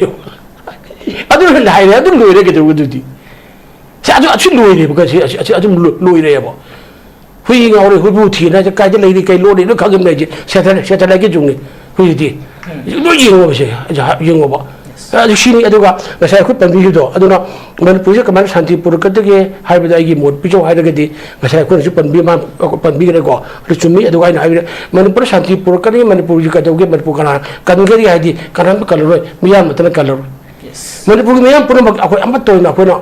pun ma tare jul actin ge without to limit to kanan han to ni ge ba mi ya han to pur tra ba ne adu ni hutik matam ni akoi gi me ire ba kan gi hajari ire ba nei ro akoi gi mo de vote pi ba mo chakti pi ba akoi me pun bak se akoi me pun bak se pul la ga na ire ba kan ra ga akoi ya roi adu na ra ga akoi ire ba kan bi de na ko sai ahum ma khai pha to bi da kangkong sai me pu de lei je ma kan dra bi kan gi na kan da re na hoi pasak pha na khang ye ba ye na ba kan na phong ye na khang ye ba na ire ba kan je hai bi ta ra ga di akoi amat ta me pun mo ko na pun ni bulla ga adu ko ire ba adu kan na di akoi kallar roi ade ko na afaba myang ngot kan jai ta ko voter oiba me na ko wakan ta ra ga na election wa da afaba vote asba political party ka de do to biro kan bi adu tra di manipur shanti sung lag la oi hai bi ai tham chari yam mon sing ngasigi khane ne saru ya bi re panelist sing na thambi bo phaja wafam sing manipur shanti purun bi da mukta khoi khudi ma ꯂꯩꯔꯤꯕ ꯂꯩꯉꯥꯛꯄꯁꯤꯡꯗ ꯅꯠꯇꯅ ꯃꯤꯆꯝ ꯑꯩꯈꯣꯏꯁꯨ ꯒ꯭ꯌꯥꯟ ꯇꯥꯕ ꯃꯊꯧ ꯇꯥꯏ ꯍꯥꯏꯕꯗꯨꯅꯤ ꯌꯥꯝ ꯅꯨꯡꯉꯥꯏꯖꯩ ꯉꯁꯤ ꯁꯔꯨꯛ ꯈꯟꯅꯅꯕ ꯁꯔꯨꯛ ꯌꯥꯕꯤꯔꯤꯕ ꯄꯦꯅꯦꯂꯤꯁꯁꯤꯡ ꯑꯩꯈꯣꯏꯒꯤ ꯑꯣꯖꯥ ꯑꯣꯏꯅꯝ Nabakishore retired IAS former chief secretary Manipur ꯑꯣꯖꯥꯕꯨꯁꯨ ꯑꯔꯣꯏꯕꯅꯤ ꯀꯥꯏ ꯈꯨꯔꯨꯝꯖꯔꯤ ꯑꯗꯨꯒ ꯑꯣꯖꯥ Laishram Somorjit spokesperson democratic people front Manipur ओजाबुसु कायखुनबुसरी अदुगा ओजा समजाय चीफ एडिटर कांगलेपाक्की मेरा ओजाबुसु अरोइबोनी कायखुनबुसरी तो बियंग ताय पुनबुसु अरोइबोनी कोनोन खुरमजरी नॉर्थ ईस्ट विंडो मिनिंग ताबिरिबा मयाम पुनमकपु तरामना ओक्चरी हौजिक मपालामगी थबकी पाव पिजरी अहानबदा अथुबगी ओइना दुबईगी वेयरहाउस वर्करगी थबक कौरी हाइरिबा थबक असि एप्लाई तोबिनिंगबा मियोइसिंगना presentable and good communication skill लेबता नतना मसागी चही कुनमाथोइदगिना कुंट्रा तरेट फावबदा लेबा ओइबिगदबनी हाइरिबा थबक असिगी पिजरिबा खुदोंग चाबसिंग अदुदी per day 12 hours duty hours ओइजगनी per week ta 6 days duty ओइजगनी 2 years work visa pijagani loinana accommodation and transportation pijabata natana medical and insurance su pijagani hairiba thabak asigi thagi oiba salary lising kuntare tagi haujagani ani subada United Arab Emirates ke driver gi thabak kauri hairiba thabak asi apply to winingba miyosingna Indian car license ka loinana Gulf ki license leiba oigadabani amasung basic English communication leigadabani हाइरिबा थबक असगी Indian licence पाइबीबा मियोइसिंगी थागी ओइबा salary दी लिसिंग यांखैदगी हौजगनी गल्फ लाइसेंस पाइबा मियोइसिंगी थागी ओइबा सैलरी लिसिंग यांखै मंगादगी हौजगनी अहुम सुबदा बेहरन वाटर पार्क की फीमेल रिटेल स्टाफ तरा कौरी हाइरिबा थबक असि अप्लाई तोबिनिंगबा मियोइसिंगना रिटेल एक्सपीरियंस लेबगा लोइनना यामद्रबदा 165 सेंटीमीटर की चांगदा वांगबा ओइबिगदबनी थबक असि तौबा मियोइसिंगना पीरिबा खुदोंग चाबसिंग अदुदी एकोमोडेशन ट्रांसपोर्टेशन अदुगा ड्यूटी मील्सु पिजगनी हाइरिबा थबक असि थागी ओइबा सैलरी लिसिंग मौद्रा तरेतगी हौजगनी पमरोल गिदमक्ता 7005273217 नत्रगा 9366230077 नत्रगा अखोगी office north east window TV building हता न्यू चेकोन रोड लेंसिन बिरऊ स्पार्कल एजुकेशनल सर्विस की कैरियर काउंसलर की फीमेल अमसुंग मेल की अहांगबा पोस्ट अनि कौरी एजुकेशनल क्वालिफिकेशन MBA लोइबा ओइगदबनी फ्रेशर अमसुंग एक्सपीरियंस लेरबा मियोइसिंगना अप्लाई तोबिबा यागनी हेना अकुपा मरोल की दमक 7005063196 नत्रगना 9366230077 दा कांटेक्ट तोबिरऊ नत्रगना आइकोगी office Sparkle educational service second floor north east window TV building हता new Chekon road Imphal east Manipur दा लेंसिन बिरऊ